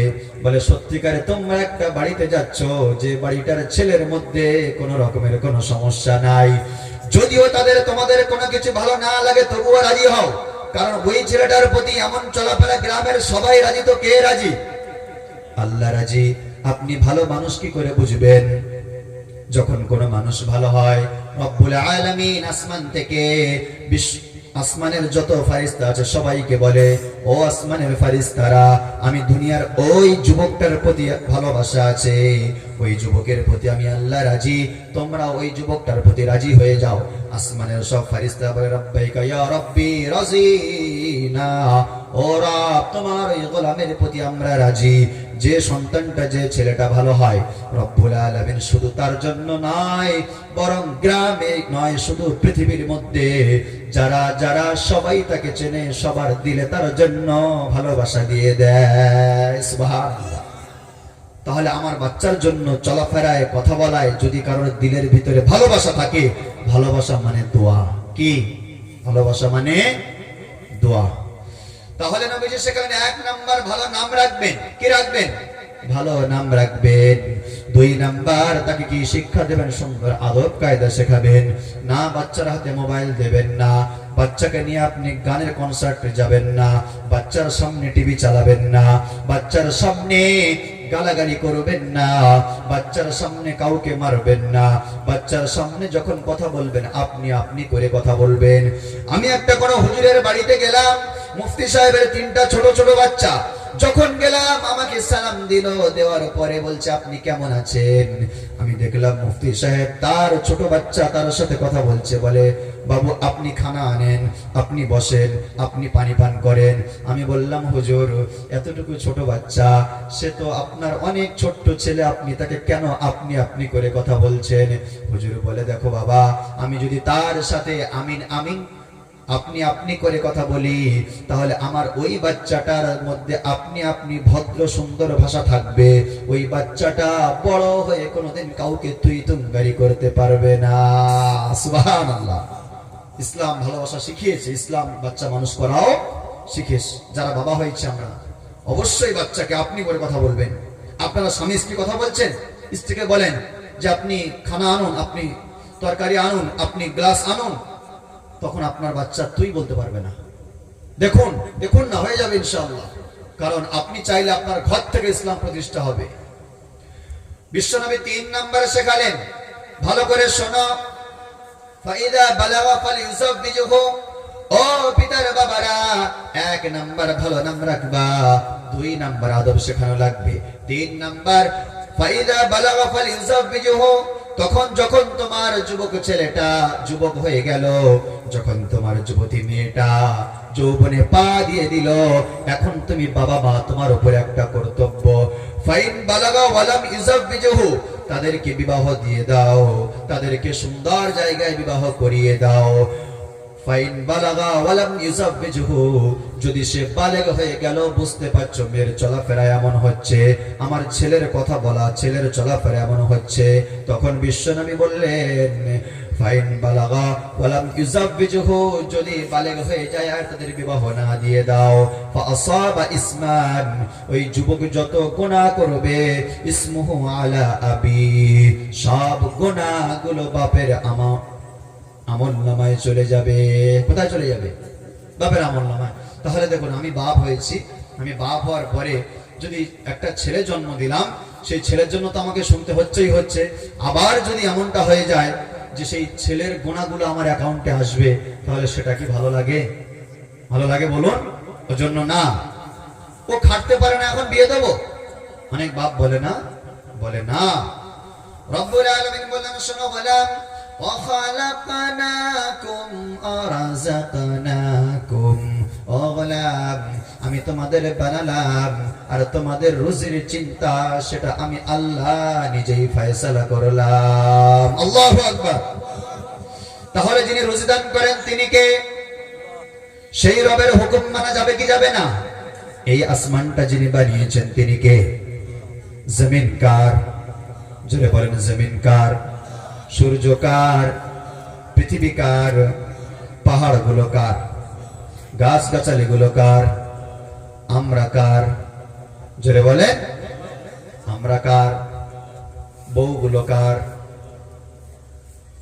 জোরে বলে, এই কথা বলে না, বউ কার? বললেও ঠিক হবে আর না বললেও চুপ হয়ে যাচ্ছে, কি ব্যাপার? আল্লাহর বান্দি, আল্লাহ আমাকে দিয়েছেন। কি বলেন? আল্লাহর বান্দি, আল্লাহ আমাকে দিয়েছেন। তাহলে যুবক বুঝতে পারছো কেমন তোমরা সাজাবে জীবনটা? এবার শোনো হুজুর, আমার বাবা আমাকে সুন্দর নাম রাখলেন, আদব শিখালেন, আমাকে বিবাহের জন্য প্রস্তুত করলেন, আমাকে বিবাহ দেবে। এবার শোনো যুবক, এবার দেখাশোনায় চলে গেলাম। কোথায় চলে গেলাম? তাহলে যুবক তোমার ক্যারিয়ারটা ইসলামে কেমন সাজবে বুঝতে পেরেছো কি পারোনি? বোঝা গেল? হ্যাঁ, কেউ কথা বলে না। আমি নেমে যাচ্ছি ইনশাআল্লাহ, তাহলে আপনারা দোয়া শুরু করে দিই নাকি? সময়ের দিকে তাকাচ্ছে, কারণ ওপারে ওই ঘটনাগুলো বলতে হবে, ইমাম মাহাদি ঈসা এগুলো জানাতে হবে ইনশাআল্লাহ। যাই হোক, সময় মোটামুটি বেশি হয়নি, সকাল 8টা পর্যন্ত চলবে তো ইনশাআল্লাহ। কারা কারা রেডি আছেন হাত তোলেন দেখি। লিল্লাহি তাকবীর, নারে তাকবীর। সর্বনাশ, এরা তো আমার থেকে আরো তাজা দেখতে পাচ্ছি। আমাদের তো প্রতি রাত, আপনাদের 1-2টা রাত, তাই না? দোয়া করুন আল্লাহ সমস্ত ওয়াইজদেরকে সুস্থ রাখুক, তারা যেন আলোচনা করতে পারে। কলিজার টুকরা মুসলমান, সময় এবার তুমি একজন যুবক, ছোট্ট থেকে তোমার জীবনটা তুমি ইসলামের রেজুলেশনে সাজিয়েছো, এবার তোমার জন্য বিবাহ করা লাগবে। রব্বুল আলামিন তোমার জন্য সুন্দরভাবে সাজেশন দিচ্ছে, তুমি কেমন বিবাহ করবে। রব্বুল আলামিন বললেন, ফানকিহু মা তাবা লাকুম মিনান নিসাই মাসনা وثلاث ورباع فإن خفتم ألا تعدلوا فواحدة। الله أكبر। এই রকম সাজেশন পৃথিবীর কোন কিতাব দেয় নাই, পৃথিবীর কোন মনীষী দেয় নাই, পৃথিবীর কোন গবেষক দেয় নাই। রব্বুল আলামিন বললেন ফানকিহু, সুতরাং যখন বিবাহ করা লাগবে, মা তাবা লাকুম, ওই মেয়েটাকে যুবক তুমি বিবাহ করো যে মেয়েটার তোমার পছন্দ হয়। কি হয়? এবার কিন্তু ঝামেলা শুরু হয়ে যাবে আমার সাথে, বলে দিচ্ছি। হুজুর আমি তো পছন্দ করেছি, আব্বা তো শোনে না, মা তো চায় না যে ওই রকম মেয়ে, আমি তো পছন্দ করেছি, কোরআনে লেখা আছে। রব্বুল আলামিন বলেন ফানকিহু, ও গোলাম তুমি বিবাহ করো। ফানকিহু, তুমি বিবাহ করো। বিবাহ করার আদেশ দিয়েছেন যিনি, তিনি কে? বিবাহ করা নবীর সুন্নত কি সুন্নত নয়? অনেকে বিবাহ দেরি করে করে, যুবক দেরি করে নয়। তোমার যৌবন কালটা এখন ভরপুর, তোমার এখন বিবাহ করা দরকার। তোমার বাবা মাকে বোঝা দরকার, আমার ছেলের এই সময় বিবাহের সময় ওয়েট করছে, ঘর হয়নি, ঘর হয়নি না, ঘরের চিন্তা করবে না। ছেলে যেখানে থাকে মোটামুটি একটা ব্যবস্থা করে বিয়ে দাও। তুমি একজন থাকলে তোমার উপর অতটা রহম হবে না, বিবাহ করলে সংসারে রহমত বাড়িয়ে দেন যিনি, তিনি কে? আল্লাহ বাড়িয়ে দেয়। আচ্ছা, যারা বিয়ে করেছো, কারোর বউ না খেয়ে পালিয়েছে বাপের বাড়ি, এমন একটা যুবক আছো? আছো? যেমন খরচা হয় তেমন ইনকাম দেন, দেন না আল্লাহ? ইনকাম তেমন দেন। তুমি দেখবে, সত্যি তুমি দেখবে, তুমি যেমন আগে কামাতে, বিয়ের পর আল্লাহ তোমার অর্থ দিয়েছে। কারণ যে আল্লাহ তোমার ঘরে তার বান্দি পাঠিয়েছে, সেই আল্লাহ তার রিজিকটাও পাঠিয়ে দিয়েছে, বলি সুবহানাল্লাহ। এবার রব্বুল আলামিন বললেন, শোনো গোলাম, ফানকিহু মা তাবা লাকুম, ওই রকম মেয়ে বিবাহ করো যার তোমার ভালো লাগে। কোন একটা মেয়েকে আপনি 100% সাকসেসফুলি লাভিং না হওয়ার পরে বিবাহ করবেন না। হয়তো অনেকে বলছে বিবাহ করে মেয়েটা ভালো, মনটা চাচ্ছে করব কি করব না, আব্বা বলছে, মা বলছে, বড় বোনাই দেখেছে, না করলেও সমস্যা, এমন হয় কি হয় না? শেষে ছেলেটা কিন্তু কিন্তু করে বিবাহ করলো। বলো কোরআন অনুপাতে তার বউটা হলো কি হলো না? বলে হয়নি। রব্বুল আলামিন মানে ফানকিহু মা তাবা লাকুম, ও যুবক তুমি এমন মেয়ে বিবাহ করো যে মেয়েটা তোমার পছন্দ। হুজুর কেমন পছন্দের মেয়ে লাগবে, কোরআন কি সাজেশন দিয়েছে? রব্বুল আলামিন তো আগেই জানিয়ে দিলাম, আত-তাইয়িবুনা লিত-তাইয়িবাত। ও যুবক তোমার জন্য, তুমি যদি পবিত্র থাকো, পবিত্র মেয়ে তোমার জন্য আল্লাহ অবশ্যই রেখেছেন, না হলে কোরআন মিথ্যা হয়ে যাবে। অবশ্যই অবশ্যই পবিত্র আছে, তবে তুমি চয়েস করো, অসুবিধা নাই।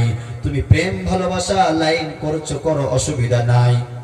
যেন কেউ এইটুকু কাট করবেন না, খেয়াল রাখবেন, অসুবিধা নাই। তুমি চয়েস করো একজন সুন্দর মেয়েকে, তার সঙ্গে কথা বলবে না, তার সঙ্গে যেখানে সেখানে দেখাও করতে যাবা না। তাকে তোমার ভালো লেগেছে, ব্যাস এটুকুই লক। ভালো লেগেছে, ওই মেয়েটার চলাফেরা সাইড থেকে খবর নাও।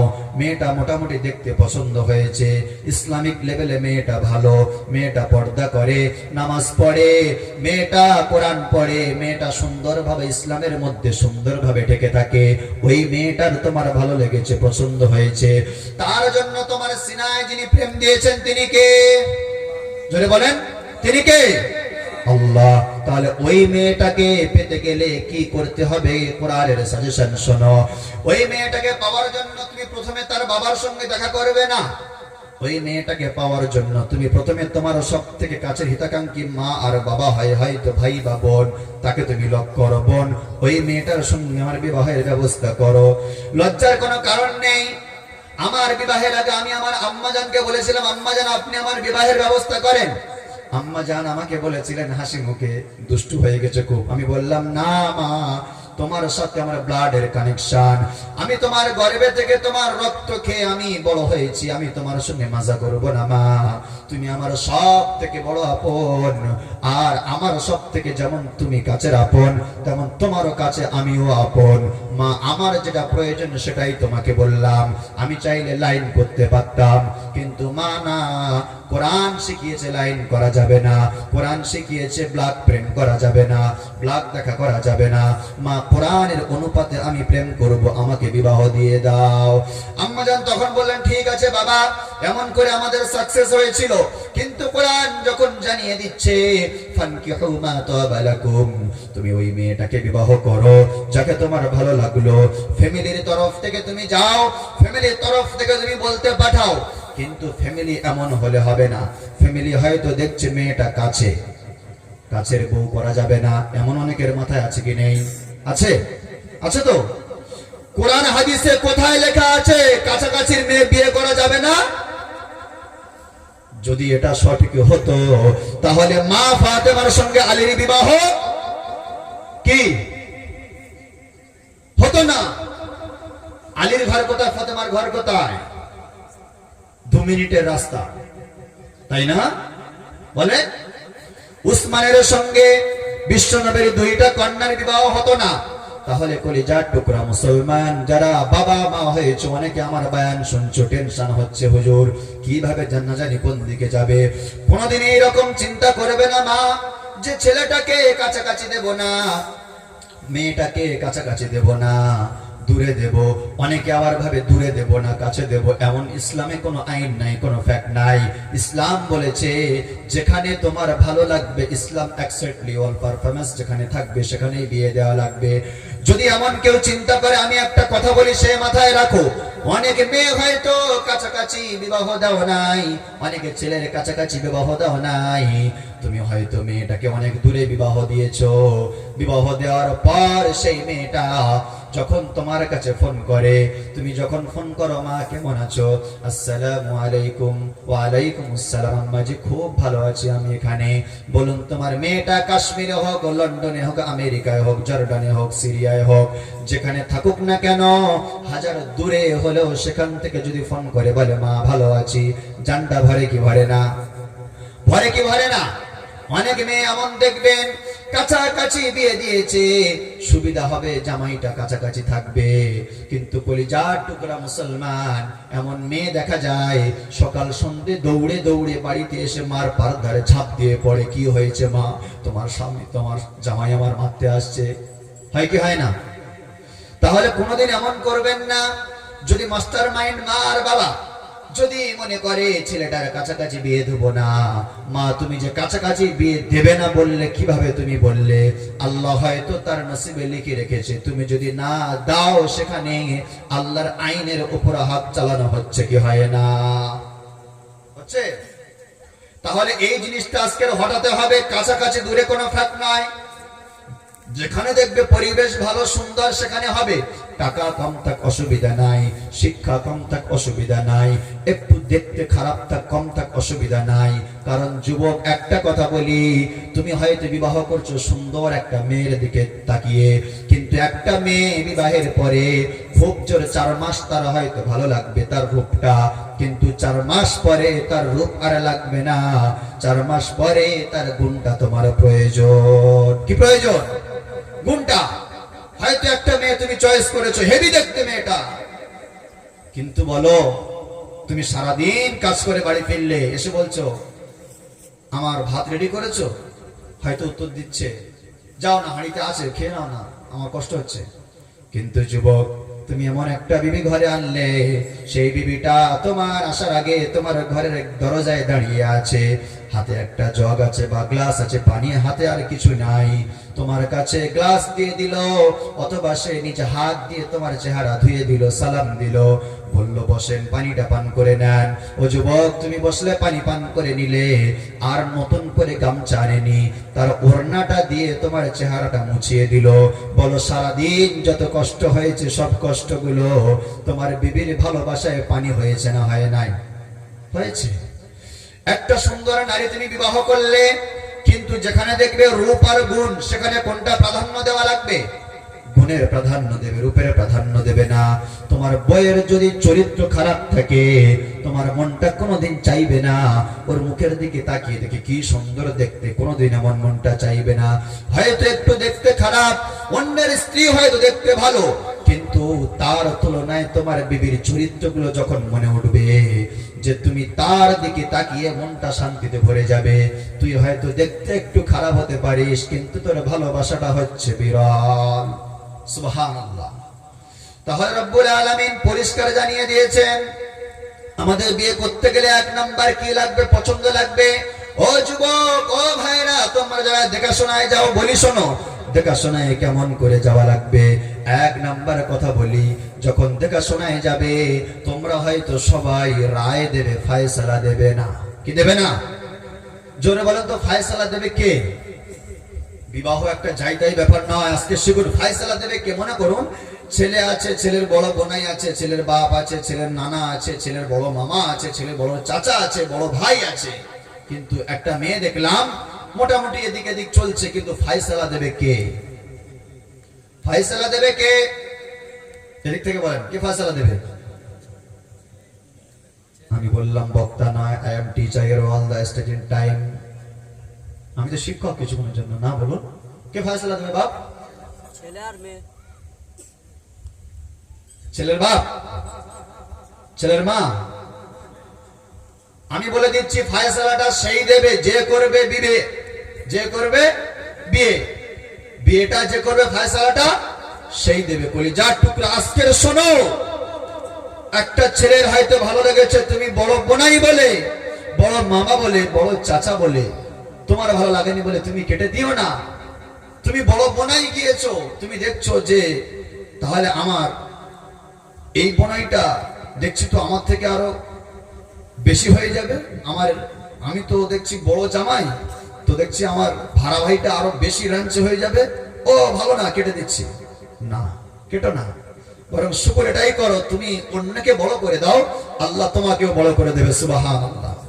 ওই জন্য বিয়েতে ফয়সালা করবে ছেলে আর মেয়ে। কে? ছেলে আর মেয়ে।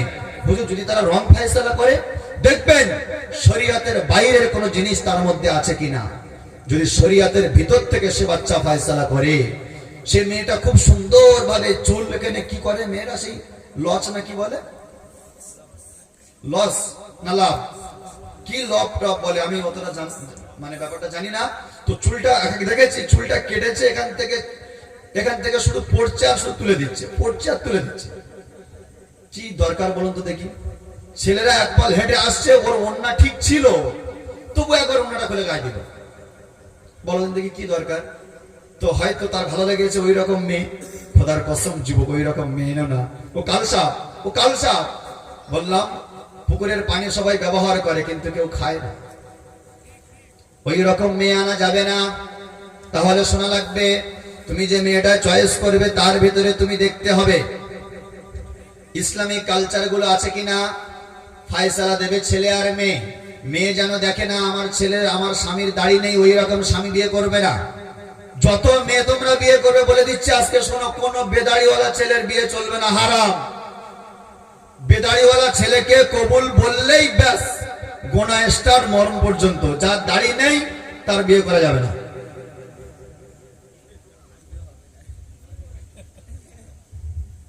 না, যত বেদাড়ি আছে সব বেদাড়ি গুলোকে বিয়ে করো, করে দাড়িওয়ালা বানাও, বলি সুবহানাল্লাহ। আমার অনেক ছাত্রী আছে, ছোট্ট করে একটা উদাহরণ দিচ্ছি। একটা ছাত্রী তার বড় ভাইকে সহ আমার সামনে আসে না, তো জোর করে আমার রুমে এনেছে, আমার কাছে এনেছে, এনে বলছে হুজুর এর কি হবে? আমি বললাম কি হয়েছে? আমি রেস্টে ছিলাম, আমার কি হয়েছে বলো। হুজুর না, এর কি হবে বলেন, আমি একে মেরে ফেলবো। বড় ভাই, কি হয়েছে বলো না আমাকে। বলে এর একটা শাড়ি পরে ছবি তুলতে বলছি, দেবো, একদম ছবিও তোলে না। বাবার আব্বার সঙ্গে ঝামেলা, তার আব্বাও মাওলানা। আমি বললাম বাবা, আমি মুফতি সাহেব বললে আমার কাছে শেষ, তার বাবা কিছু বলবে না?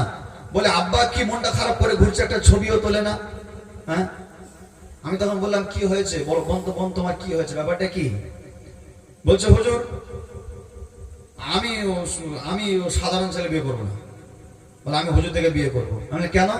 বলে হুজুররা কি সুন্দর জামা, সুন্নতি জামা, দাড়ি টুপি, কত সুন্দর তারা সুন্দরভাবে থাকে, কিন্তু সে মেয়েটা ইসলাম সম্বন্ধে খুব সুন্দর। যেমন আমি লেকচার দিচ্ছি তেমন তারাও লেকচার দিতে পারে। মানে আমার একটা সংগঠন আছে তালিমুন নিসা নামে, সেখানে যেমন আপনাদের গ্রামে মনে করুন কতজন মেয়ে আছে, আনুমানিক ১,৫০০ হবে, মানে ৫-৭ বছর থেকে নিয়ে বুড়ি পর্যন্ত। তো আমার মহল্লায়, আমার এলাকায় এরকম যত মেয়ে আছে, আমি বলেছি দেখো তোমরা যেমন জুমার দিনে সব ছেলেদেরকে এক জায়গায় করো মসজিদে, তেমন একটা ডেট এমন করো সব মেয়েরা যেন এক জায়গা হতে পারে। তাদেরও শিক্ষা দেওয়া দরকার আছে না নাই? আছে। তো তাদেরকে এমন ভাবে আমি গাইড করেছি, আল্লাহ শুকর, এটা আমার কিছু নয়, আল্লাহ করিয়েছেন। আমি ওদেরকে আগে বলেছিলাম দেখো শিক্ষা জাতির মেরুদণ্ড, আগে শিক্ষার দিকে ধ্যান দাও। একটা ক্লাব যেমন বানাও, একটা জায়গা বানাও, সেখানে মেয়েরাও আসবে, মেয়েরাও শিখবে, মেয়েরাও সেখানে লেকচার দেবে, সেখানে মেয়েরাও শিখবে। অনেক মেয়ে আছে খোদার কসম বলছি গোসলের ফরজ জানে না, উজুর ফরজ জানে না, পাক না পাক জানে না। তোমার বউ, তোমার দায়িত্ব তাকে শেখানো, তুমি পারলে না তুমি শেখানোর ব্যবস্থা করে দাও। তোমার মেয়েটার তুমি বিয়ে দিচ্ছ, তার আগে জানিয়ে দাও। যখন তুমি জানাবে না, তুমি 1000 বার হজ করলেও যাকাত দিলেও জান্নাতে যেতে পারবে না। কারণ নবীজি বললেন আলা কুল্লুকুম রাঈন ওয়া কুল্লুকুম মাসউলুন আন রাইয়াতিহি, তোমরা প্রত্যেকেই দায়িত্বশীল, আর তোমাদের প্রত্যেকের দায়িত্বের ব্যাপারে জিজ্ঞাসা করা হবে, হবে না? তো যাই হোক, শর্টে বলি, তো সেই মেয়েটা ওর টিমের একজন সদস্য, তো সে লেকচার দিতে পারে, বিশাল তার জ্ঞান। আমি তাকে বললাম দেখো তুমি যেটা চিন্তা করে আছো ওটা খুব ভালো চিন্তা, তবে সাধারণ লোকের বুদ্ধি যেখানে শেষ সেখান থেকে আলেমদের বুদ্ধি শুরু হয়। তো তুমি যে চিন্তা করে আছো বোন, ও চিন্তা করো না। তুমি কোন আলেম ছেলে কি বিয়ে করবে না, ওরকম চিন্তা করো না। তুমি নিয়ত করো তুমি কোন বেদাড়িওয়ালা ছেলেকে বিয়ে করবে, তুমি কোন রাস্তায় পড়ে থাকা ছেলেকে বিয়ে করবে।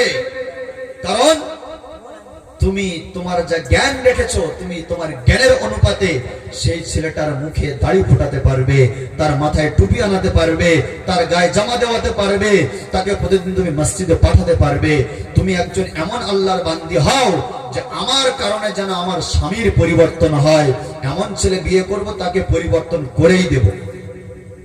বললো হুজুর সত্যি তাই? আমি বললাম তুমি যদি বলো কোন একটা আলেমকে বিয়ে করবে, তাহলে দুজনেই সমান হয়ে গেলে। কারণ একটা আলেমের উচিত একটা সাধারণকে বিয়ে করা, কারণ সেই মেয়েটা কিছু জানে না, তাকে ইসলামের পথে তুলে আনা।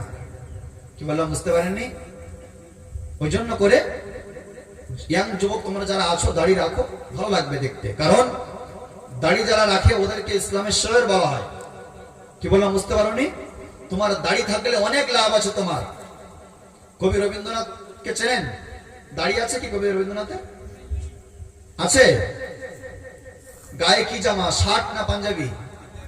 পাঞ্জাবি। কেউ তাকে জিজ্ঞাসা করেছিলেন স্যার আপনি একজন ঠাকুর মানুষ, আপনি ইসলামিক ড্রেসে কেন সব সময়? বলে দেখো আমি পৃথিবীর মধ্যে 100 মনীষীর ইতিহাস পড়েছি, কিন্তু 100 মনীষীর ইতিহাসের মধ্যে পৃথিবীর একজন super power man of the world prophet Muhammad সাল্লাল্লাহু আলাইহি ওয়াসাল্লাম, তার ইতিহাস পড়েছি।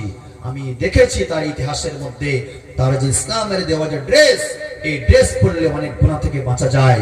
আমি দাড়ি এই জন্য রেখেছি ঠাকুর মানুষ, আমি দাড়ি রেখে কোনো গান নাচের আড্ডায় যেতে পারবো না, কোনো মদ খেতে পারবো না, আমি দাড়ি রেখে কোনো মেয়ের সঙ্গে দেখা করতে পারবো না, কোনো গুনাহের কাজে আমি যেতে গেলে আগে আমার দাড়ি আমাকে বাধা দেবে, ঠিক কিনা? বুঝে আসেনি? তো আমরাও দাড়ি রাখবো যুবক ইনশাআল্লাহ। কারণ দেখো যখন তুমি বিবাহ করবে তোমার কোনোদিন জিজ্ঞাসা করবে না ছেলেটা মদ খায়, ছেলেটার দাড়ি চাঁচা আছে তো, কেউ জিজ্ঞাসা করবে না। যদি সত্যিকারে ভালো ফ্যামিলির মেয়ে হয় জিজ্ঞাসা করবে ছেলেটা নামাজি, ছেলেটা নামাজ কালাম পড়ে, করবে কি করবে না? আল্লাহ তোমাদের সবাইকে ভালো রাখো। তাহলে আমরা বুঝতে পারলাম আল্লাহ তাআলা তাকেই বিয়ে করতে বললেন যার প্রতি তুমি 100% ভালোবাসা দিয়ে ফেলেছো। কটা বিয়ে করব হুজুর? রব্বুল আলামিন বললেন ফানকিহু মা তাবা লাকুম মিনান নিসাই মাসনা। ও যুবক শোনো, রব্বুল আলামিন প্রথমে 2টা বিবাহ করতে বললেন। কয়টা বিবাহ করা লাগবে? 2টা। ওয়াসুলাসা, 2টো বিবাহ করার পরে ফের একটা বিয়ে করবে, বলে দিচ্ছি 3টা বিয়ে করবে। আর রুবা, 4টা বিয়ে করবে। কোথায় আছে? কোরআনে আছে। প্রথমে বললাম কোরআনের আলোচনায় সন্দেহ আছে না নাই? নাই। আল্লাহ কটা বিয়ে করতে বললেন? 4টে বিয়ে। মেয়েরা মনে করছে হুজুরকে কেন দাওয়াত দিয়েছে আজকের। বলে দিচ্ছি, যাদের বউগুলো ঝামেলা করছে, ঝগড়া করছে অযথা, তুমি কাজে কামে যাও, তোমাকে সন্দেহ করে, পরের দিন নতুন একটা নিয়ে ঢোকো ঘরে। কি বললাম বুঝতে পেরেছো? ইনশাআল্লাহ আর ঝামেলা হবে না। আরে কোরআনের মতো একটা কিতাবে আল্লাহ তাআলা প্রথমে 2টা বইয়ের কথা কেন বলেছেন? কেন বললেন? আল্লাহ একটা বলতে পারতেন। আল্লাহ বলছে একসঙ্গে 2টো বিয়ে করো। প্রথমে কটা বিয়ে করা লাগবে? 2টা বিবাহ করা লাগবে। কয়টা? 2টা। কারণ তোমার প্রথম বউ তোমাকে পেয়ে সে যদি তোমার উপরে কোনো জুলুম করে, দাদাগিরি দেখায়, অন্য জায়গায় যাবে, তাহলে এ শায়েস্তা হবে কি হবে না? ঝগড়া করলো, একটা বউ যার ঝগড়া করলো, কিছু করার নেই, স্বামী চুপচাপ থেকে অনেকক্ষণ পরে এসে বলছে, এই থাক, আর ওরম করিসনি, থাক, মন খারাপ করিসনি, আমি আর কোনোদিন এরম বলবো নি, তোর নেই, আর কিছু মনে করিসনি। ও মনে করছে কি যে দেখেছো তো আমি একটু মন খারাপ করে বসে আছি বলে। ঠিক, তুমি কি আমার কাছে, আমার যে তুমি জানো নাকি, তুমি পারবে আমার কাছে নাকি? হ্যাঁ, এরকম মোটামুটি ও ভেতরে ভেতরে মজা নিচ্ছে। আরে হয় কি হয় না? কি কষ্ট করে বলো না ছেলেটা। আরে তুমি একটু ঘরে কষ্ট করছো মা, তোমার স্বামী তোমার মুখে হাসি ফোটানোর জন্য ঈদের সময় সে ভালো জুতো কেনে নে, সে ভালো জামা আগে করে নে, সে যা কিছু খাটে, সে চাইলে রিল্যাক্স করতে পারে, তোমাকে না দিলে কেউ কিছু বলবে না, বরং সে নিজে সব তোমার জন্য আনলো, আর একটা গ্লাস পানি তুমি নিয়ে তার সামনে দাঁড়াতে পারলে না? আহা, খোদার কসম বলছি, একটু ফিকির করো, একটু ফিকির করো। যে সমস্ত মেয়েদের বিয়ে হয়নি তাদের ভালোবাসা, বাপ ভাই সবাই তাদেরকে কিন্তু ভালোবাসে, বাসে না? সবাই ভালোবাসে, মামা মামি সবাই ভালোবাসে, কিন্তু মেয়েটা বিয়ে হয়ে গেল, হাজার মানুষের দিল থেকে ভালোবাসা কেটে নিয়ে এক জায়গায় চলে গেল, আর কেউ ভালো তেমন বাসে না, সব ভালোবাসা গুলো বাসে তার স্বামী। হঠাৎ করে স্বামীটা দুনিয়া ছেড়ে বিদায় নিল, বলো যে ভালোবাসাটা মামা মামিরা বাঁচত, ভাইয়েরা বাপেরা বাঁচত, সেটা আর বাঁচবে? এখন সেই মেয়েটা বিধবা হয়ে এসে আনাচে কানাচে দরজায়, এ ভাইয়ের বাড়ি গিয়ে এক বেলা খায়, ও ভাইয়ের বাড়ি গিয়ে 2 বেলা খায়, কখন বলছে ভাই একটু থাকবো। কেন? তোমার জীবনে স্বামী নাই, তোমার সব থেকে বড় সাহারা হারিয়েছো তুমি। কারণ স্বামী থাকতে কোনোদিন স্বামীর দিলে আঘাত দিও না মা। কারণ পৃথিবীর হাজার হাজার মেয়ে ছিল তার সামনে, সবাইকে সাইডে করে তোমাকে কোলে তুলে এনেছেন যিনি, তিনি হচ্ছেন তোমার স্বামী। হয়তো তোমার কথার উপরে রেগে যায়, কিন্তু হাজার মেয়ের থেকে ভালোবাসে বেশি তোমাকে, তাই তোমার উপর কথার উপরে রেগে যায়। তুমি রাগ দেখাইও না, তুমি স্বামীকে কষ্ট দিও না, তুমি স্বামীকে কষ্ট দাও। তুমি হয়তো দুনিয়াতে জানো না, জানো হাদিসটা বলবো, নবীজি বলেন যদি কোনো স্ত্রী কোনো স্বামীকে কষ্ট দেয়, আসমান থেকে, জান্নাত থেকে সেই হুরেরা সেই দুনিয়ার বউটাকে বলে যে আহারে তুই ওকে কষ্ট দিচ্ছিস, আজকের তোর কোলে আছে বলে ওকে আর বেশি দিন তোর কোলে রাখবে না আল্লাহ, ওকে আর কদিন কষ্ট দিবি, ও আমাদের কোলে চলে আসবে। যে হুরগুলো তোমার স্বামীর জন্য আছে তারা তোমার স্বামীকে পরকালে পাবে, তুমি আর পাবে না। ওই জন্য স্বামী হচ্ছে হীরার টুকরা, স্বামী হচ্ছে কলিজার টুকরা, স্বামী হচ্ছে চাঁদ। তুমি রাতের ঘুমকে হারাম করে দাও, তবে স্বামীর কষ্ট দিতে যেও না। রব্বুল আলামিন 2টা বিয়ের কথা কেন বলেন বুঝে এসছে? যদি তোমার বউ ব্যাড চলাফেরা করে, তোমার যে মানসিক শান্তি দরকার, তুমি আরেকটা বিয়ের দিকে যাও, তখন ওই যে কাউমাও তুমি করছিলে না, যে কিছু মনে করি না, ভুল হয়ে গেছে। অনেক সময় অনেক ছেলে আবার বউয়ের পায়ে ধরে নেয়, নেয় না? এই পায়ে ধরে না, পায়ে ধরে নেয়, কত বড় মাথা মোটা দেখেছো। আল্লাহ বলছে যদি সাজদা করার হুকুম হতো, বউগুলোকে বলতাম স্বামীকে সাজদা করতে। হাদিস পড়ছি তোমাদের সামনে, দাঁড়াও। কিন্তু তুমি বউয়ের পায়ে ধরছো, পায়ে না ধরে বল তুই থাক, সেকেন্ড একটা আসছে, ও ছুটে গিয়ে হাতটা ধরে বলবে না না না না না, বলবে না? যদি সেকেন্ড একটা তোমার ঘরে থাকতো, তুমি বললে রাগ করেছে, এই দেখ আমি কাজ থেকে এসছি, তুই এরকম করছিস তো, তুই থাক আমি গেলাম, ওর কাছে যাচ্ছি, ও চট করে বলবে দাঁড়া দাঁড়া দাঁড়া দাঁড়া দাঁড়া, বলবে না? বলবে। কলিজার টুকরা মুসলমান শোনো, রব্বুল আলামিন বললেন ফানকিহু মা তাবা লাকুম মাসনা সুলাসা রুবা, 2টা 3টা 4টা, কিন্তু না, আর রব্বুল আলামিন ফাওয়াহিদা, ফাইন খিফতুম আল্লা তা'দিলু ফাওয়াহিদা। ও যুবক শোনো, তুমি যদি তোমার 2টা বউ বিবাহ করার পরে তুমি যদি ইনসাফ করতে না পারো, তুমি যদি সঠিক ভালোবাসতে না পারো, তুমি যদি দুজনার খরচা সঠিক বহন করতে না পারো, রব্বুল আলামিন বললেন তোমার জন্য একটাই হলো কাফি। সুবহানাল্লাহ। তাই একটা বিয়ের কথাও কে বলেছেন? আল্লাহ। কলিজার টুকরা মুসলমান, এবার আমরা বুঝতে পারলাম বিবাহ সুন্দরভাবে হয়ে গেল। বিবাহ করলে লাভটা কি আছে? বিশ্বনবী বলেন শুআবুল ঈমানের মধ্যে 5486 নম্বর হাদিস, عن أنس بن مالك رضي الله تعالى عنه قال قال رسول الله صلى الله عليه وسلم إذا تزوج العبد فقد استكمل نصف الدين।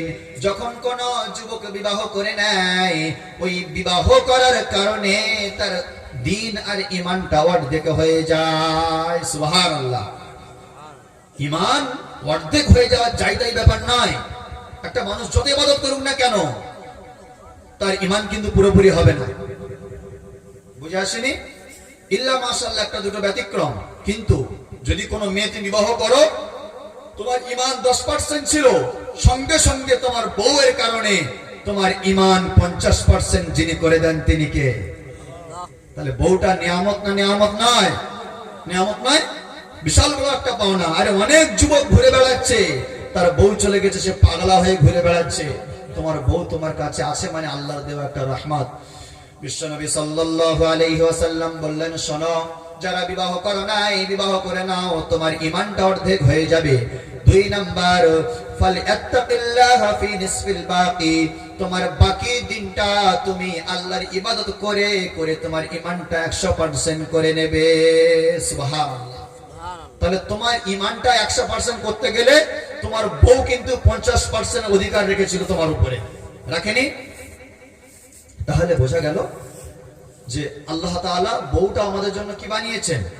রহমত। এখানে বউ বলে না বিবি বলে? বউ বলে তো। যাই হোক, এবারে একটা কথা বলি, যুবক তোমরা যারা বিয়ে করবে, 1 নাম্বার ইসলামকে প্রাধান্য দেবে।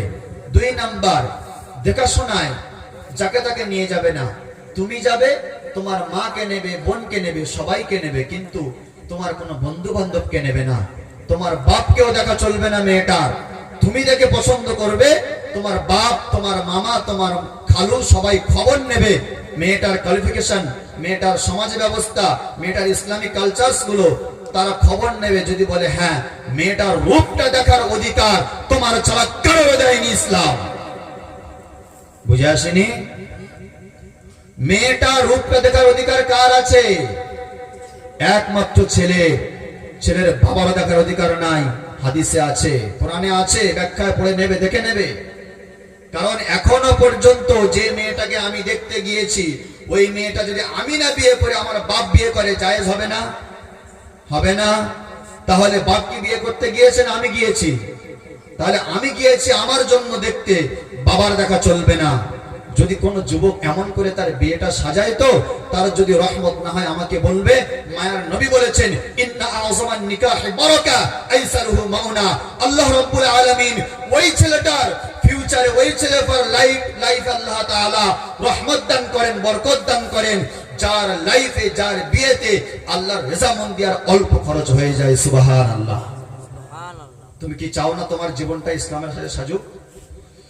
3 নাম্বার, কোনদিন পণ নেবে না, জীবনে পণ নেবে না, জীবনে পণ নেবে না।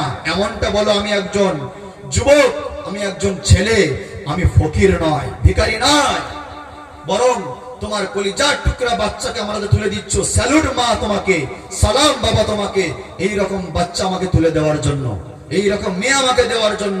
এর থেকে আর কি আছে? যে সমস্ত ছেলেরা পণ নেয়, সেই সমস্ত ছেলেরা হারাম খায় কি খায় না? ও যুবক, ভালো করে শোনো, তুমি পণ নিয়েছো, এর ভয়াবহতা ইসলাম কি জানাচ্ছে দেখো। তুমি একটা বিল্ডিং তৈরি করতে গেলে ভিতের মধ্যে তুমি ছাই দাও না কাদা দাও না দামি দামি পাথর আর বালিগুলো দাও? দামি দামি মাল দেওয়া হয় না? কারণ ভিত যার মজবুত, উপরে বিল্ডিং তত সুন্দর হবে। হবে কি হবে না? তাহলে তোমার বিবাহ, তোমার এটা সাংসারিক জীবনের প্রথম ভিত। এই ভিতে যদি তুমি হারাম ঢোকাও, এই ভিতে যদি তুমি পণ ঢোকাও, এই ভিতে যদি তুমি সুদ ঘুষ যত খারাপিগুলো ঢোকাও, তাহলে তোমার উপরের বিল্ডিং ভালো হবে নাকি ঝরঝর করে পড়ে যাবে? পড়ে যাবে না বিল্ডিং? তুমি তোমার জীবনের লাইফ, এটা পবিত্র সময়, তুমি পণ নিয়ে একটা হারাম লাইনে ঢুকিয়ে দিলে তোমার জীবনের শুরু আর বিয়ের পরে শান্তি হয়? কোনোদিন হয় না। একদম না, বলে এটাই বরং বলে দেবে যে আমি তোমার জামাই, আমি গরিব হলেও মা আস্তে আস্তে সব করে দেব, কোনো চাপ নেই, তুমি যা খুশি হয় দাও, না দাও কোনো ব্যাপার নেই, মেয়েটা আমার দিও, সে যেন ভালো করে আমার সঙ্গে থাকে, এটাই বড় জিনিস। আর যেখানে ছেলে পণ নেবে, মায়েদেরকে বলছি সেখানে জীবনে মেয়ে বিয়ে দেবেন না। ও যুবক, তোমার বোনকে সেই রকম বোনাইকে দিও না যে পণ নেয়, কারণ যদি 30,000 40,000 না দাও ও বিয়ে করব না। তুমি একজন বিবেকবান যুবক, উত্তর আমাকে দাও, তোমার বোনাই যে হলো সে কি প্রথমে তোমার বোনটাকে ভালোবাসলো না টাকা ভালোবাসলো? কোনটাকে, টাকাকে না বোনটাকে? তাহলে টাকা না দিলে তোর বোনকে বিয়ে করব না, তাহলে আগে ওর বউ হলো টাকা না তোমার বোন? টাকা। ও তাহলে বিয়ে করেছে টাকার, খোদার কসম ও দিল থেকে তোমার বোনকে বিয়ে করেনি, ও কবুল বলেছে টাকার উপরে। যার উপরে কবুল বলবে বিয়েটা তার সঙ্গে হবে না, তাহলে কবুলটা বলেছে কিসের উপরে? টাকার উপরে। 40,000 না দিলে আমি বিয়ে বসবো না, তাহলে 40,000 দিয়েছে, বিয়েতে বসেছে, তার মানে টাকার বিয়ে করেছে। তোমার জামাই সকালবেলা সুন্দরভাবে গাড়ি নিয়ে বুটসুট পরে অ্যাপাচি নিয়ে ঢুকলো শ্বশুর বাড়ি, তুমি শাশুড়ি গর্ব আমার হারাম করে জামাই এসেছে। কথা হলো খারাপ লাগছে?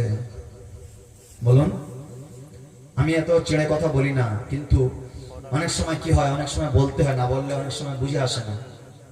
আমি খুব ঠান্ডা হয়ে আলোচনা করা ছেলে।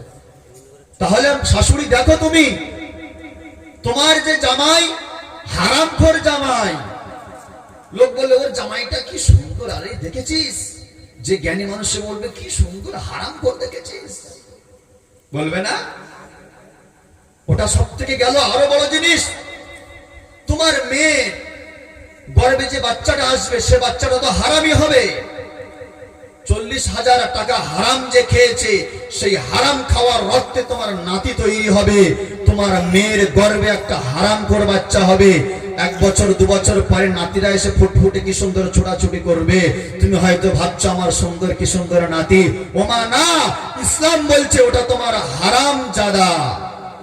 হারাম মানে হারাম, জাত ফার্সি ভাষা মানে সন্তান, ওটা হারামখোরের সন্তান মানে হারাম সন্তান, যেটাকে আমরা গোদা বাংলায় বলি হারামজাদা। তাহলে বলতে হবে তোমাকে আমার হারামজাদা নাতি এসেছে। পারবে বলতে? বলুন। পারবো বলতে? বলুন। কষ্ট পাচ্ছেন? কষ্ট পাচ্ছেন? বলুন। কষ্ট নিও না ভাই যুবক, না কষ্ট নিও না। তুমি যদি পণ নাও, অনেকে হয়তো পণ নিয়েছো আমার ভাই, খোদার কসম তুমি যে হয়তো গোনায় ডুবেছিলে, এতদিন ডুবেছিলে, হয়তো তোমার দিলটা কাঁদছে, মালিক রে আমার একটা বাচ্চা তুমি দিয়েছো। আলেমরা বলছে সেটা হারামজাদা, কারণ সে তো আমি হারাম খেয়েছি সেই টাকা, আর আমার খাওয়ায় আমার রক্ত, আর আমার রক্তেই যে সন্তান সে কি হালাল হয়? বলুন। তুমি তোমার হারাম বাচ্চাটাকে হারামজাদা করে রেখো না, তুমি বরং কিছু টাকা নিয়ে কাল চলে যাও শ্বশুর বাড়িতে গিয়ে বলো, মা তোমার টাকা নিয়েছিলাম, মা তুমি তোমার টাকাটা রেখে দাও। খোদার কসম বলছি, তোমার সংসারে জীবনে আল্লাহ তাআলা কোনদিন অভাব দেবে না, দেবে না, দেবে না, দেবে। কারণ এই আলোচনা এখানে করব আমি জানি না, কিন্তু গ্রাম্য এলাকা বলে আলোচনাটা করলাম। এখানে যদি সম্পূর্ণ তাফসীর রূপে আলোচনা করি, হয়তো একদম স্টেপ টু স্টেপ হয়তো অনেকে বুঝে আসবে না। এইটুকু খেয়াল রাখো যুবক, তুমি একটা ভালো কাজ করে দেখাও, যে তুমি তোমার শাশুড়ির হাতে টাকাটা তুলে দাও, মা এই টাকাটা রাখো, মা আমি নিয়েছিলাম বুঝতাম না, আল্লাহ আমাকে অনেক ভালো রেখেছে, তুমি রাখো, তুমি তোমার কাজ করো, তোমার ছোট মেয়েটাকে বিয়ে দিও, তুমি ঘরের মুখ করে নিও। তখন তোমার শাশুড়ি তোমার জন্য দোয়া করবে। খোদার কসম করে বলছি, হাদিস শোনো, লা ইউরাদ্দুল কাযা ইল্লা দুআ ওয়া লা ইয়াজিদু ফিল উমারি ইল্লা আল বির আও কামা ক্বাল। তকদির জীবনে পাল্টায় না, কিন্তু আমার আল্লাহ একটা অপশন খুলে রেখেছে, গোলাম তকদির তখন পাল্টায় যখন তোমার জন্য কেউ দোয়া করে, মালিক তুমি তাকে বাঁচিয়ে নাও, তুমি তাকে ভালো রাখো, তুমি তাকে শান্তিতে রাখো, তুমি তাকে সুখে রাখো। যদি আল্লাহ তোমার জন্য অসুখের কোন গজবের কোন ফয়সালা করে রাখে, মায়ার নবী বলে, লা ইরাদুদ দুআ ইল্লাল কাযা, লা ইরাদুল কাযা ইল্লা দুআ। তকদির তো পাল্টায় না। যদি তোমার জন্য কেউ দোয়া করে, আল্লাহ বলে আমার ওই বান্দার ওই অভাবটা, ওই অসুখটা, ওই বিপদটা হটিয়ে দে, শান্তির ব্যবস্থা করে দে। কারণ আমার মায়ার রাসূল বলেছেন, তকদির পাল্টায় দোয়া করলে সুবহানাল্লাহ। তোমার শাশুড়ি যদি তোমার জন্য দোয়া করে যে বাবা আল্লাহ তোমার ভালো করুক, মাথায় হাত দিলে দোয়া দিল, ও যুবক খোদার কসম বলছে ওর থেকে বড় পাওনা আর কিছু নেই তোমার, আছে কিছু নেই। ওই জন্য দোয়া নাও মানুষের কাছ থেকে, দোয়া নাও। 3 নাম্বার, পণ নেবে না আর পণ দেবেও না। 4 নাম্বার, কোনো কিছু দাবি করবে না তোমরা। 5 নাম্বার, বরযাত্রী বেশি লোড করবে না, এটুকু বলবে মা কজন যাব, ব্যাস একজন চলে এসো। কি বললাম বুঝতে পেরেছ? বেশি লোড করার কোনো প্রয়োজন নেই। 6 নাম্বার, শুধু বরযাত্রী হয়তো কিছু গেলে, কিন্তু ওলিমাটা করবে তোমরা। কি করবে? ওলিমাটা করবে। ওলিমা কাকে বলে জানা আছে? ওলিমাটা করবে ইনশাআল্লাহ। তাহলে এতটুকু আমরা বুঝতে পারলাম, বিবির উপরে অন্যায় ভাবে কোনোদিন জুলুম করবে না, বিবির উপরে কোনোদিন জোর প্রেসার করবে না। অনেক যুবক তারা বিবির উপরে জোর প্রেসার করে, হয়তো ভালো লাগলো না, 4 মাস 5 মাস হয়ে গেল, 1 বছর 2 বছর হয়ে গেল। মায়ের নবী বলেন, আবু হুরায়রা রাদিয়াল্লাহু তাআলা হাদিস বর্ণনা করেছেন, মুসলিম শরীফের 1469 নম্বর হাদিস।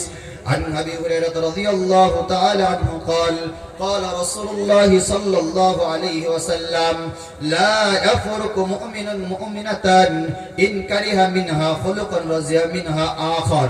নবীজি বলেন, ও যুবক, যদি তোমাদের কোন বিবির মধ্যে কোনো কিছু ফল দেখতে পাও, সেই বিবির উপরে জুলুম করো না। হয়তো তার কোনো একটা জিনিস তোমার কাছে খারাপ লেগেছে, কিন্তু মিনহা খুলকান রাজিয়া আখার, তোমার কোন বিবির কোন একটা ভালো জিনিস অবশ্যই তোমার কাছে ভালো লাগা হয়। হয় কি হয় না? অবশ্যই হয়। ওজন্য করে বিবিদের উপরে কেউ কোনোদিন জুলুম করবে না। কি বললাম বুঝতে পেরেছেন? আল্লাহ তাআলা তাদেরকে তোমাদের জন্য রহমত বানিয়েছে এবং তোমাদেরকে তাদের জন্য রহমত বানিয়েছে।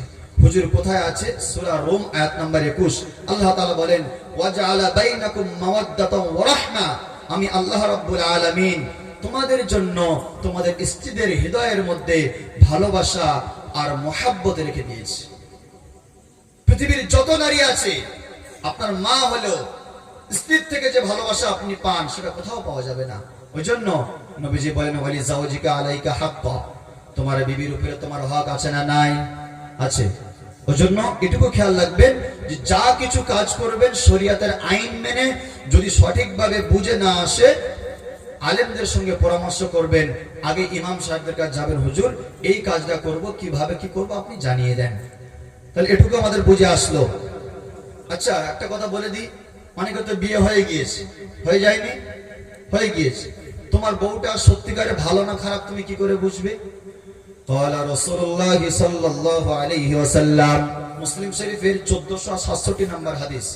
عن عبد الله بن عمر رضي الله تعالى عنه قال قال رسول الله صلى الله عليه وسلم إن الدنيا كلها متاع وخير المتاع الدنيا المرأة الصالحة। নবীজি বলেন, এই দুনিয়ার জমিনে যত সম্পদ, গাড়ি বাড়ি, টাকা পয়সা, অর্থ সম্পদ, বিল্ডিং, বালাখানা, কারখানা, যা কিছু তোমরা দুই চামড়ার চোখে দেখতে পাও সবগুলো হলো সম্পদ, কিন্তু এই সম্পদের মধ্যে সব থেকে দামি সম্পদ তোমার বিবি। হুজুর প্রশ্ন হবে, কেমন করে দামি সম্পদ বিবি হয়? উত্তর, আবু দাউদ শরীফের 1664, মুসনাদ হাকিমের 1487 নম্বর হাদিস। নবীজি সাল্লাল্লাহু আলাইহি ওয়াসাল্লাম সাহাবাদের সামনে যাকাতের বর্ণনা দিচ্ছেন। উমর ফারুক বললেন, ইয়া রাসূলুল্লাহ, এই যাকাতটা তো আমাদের জন্য অনেক ভারী পড়ে যাবে। মুসলমান যারা তারা খুব চিন্তায় চিন্তিত হয়ে গেলেন। নবীজি সাল্লাল্লাহু আলাইহি ওয়াসাল্লাম বললেন, শোনো ও সাহাবায়ে কেরাম, ইন্নাল্লাহ তাআলা লাম ইয়াফরিজুজ যাকাতা ইল্লা লিয়ুতিবা বিহা মা বাকিয়া মিন আমওয়ালিকুম।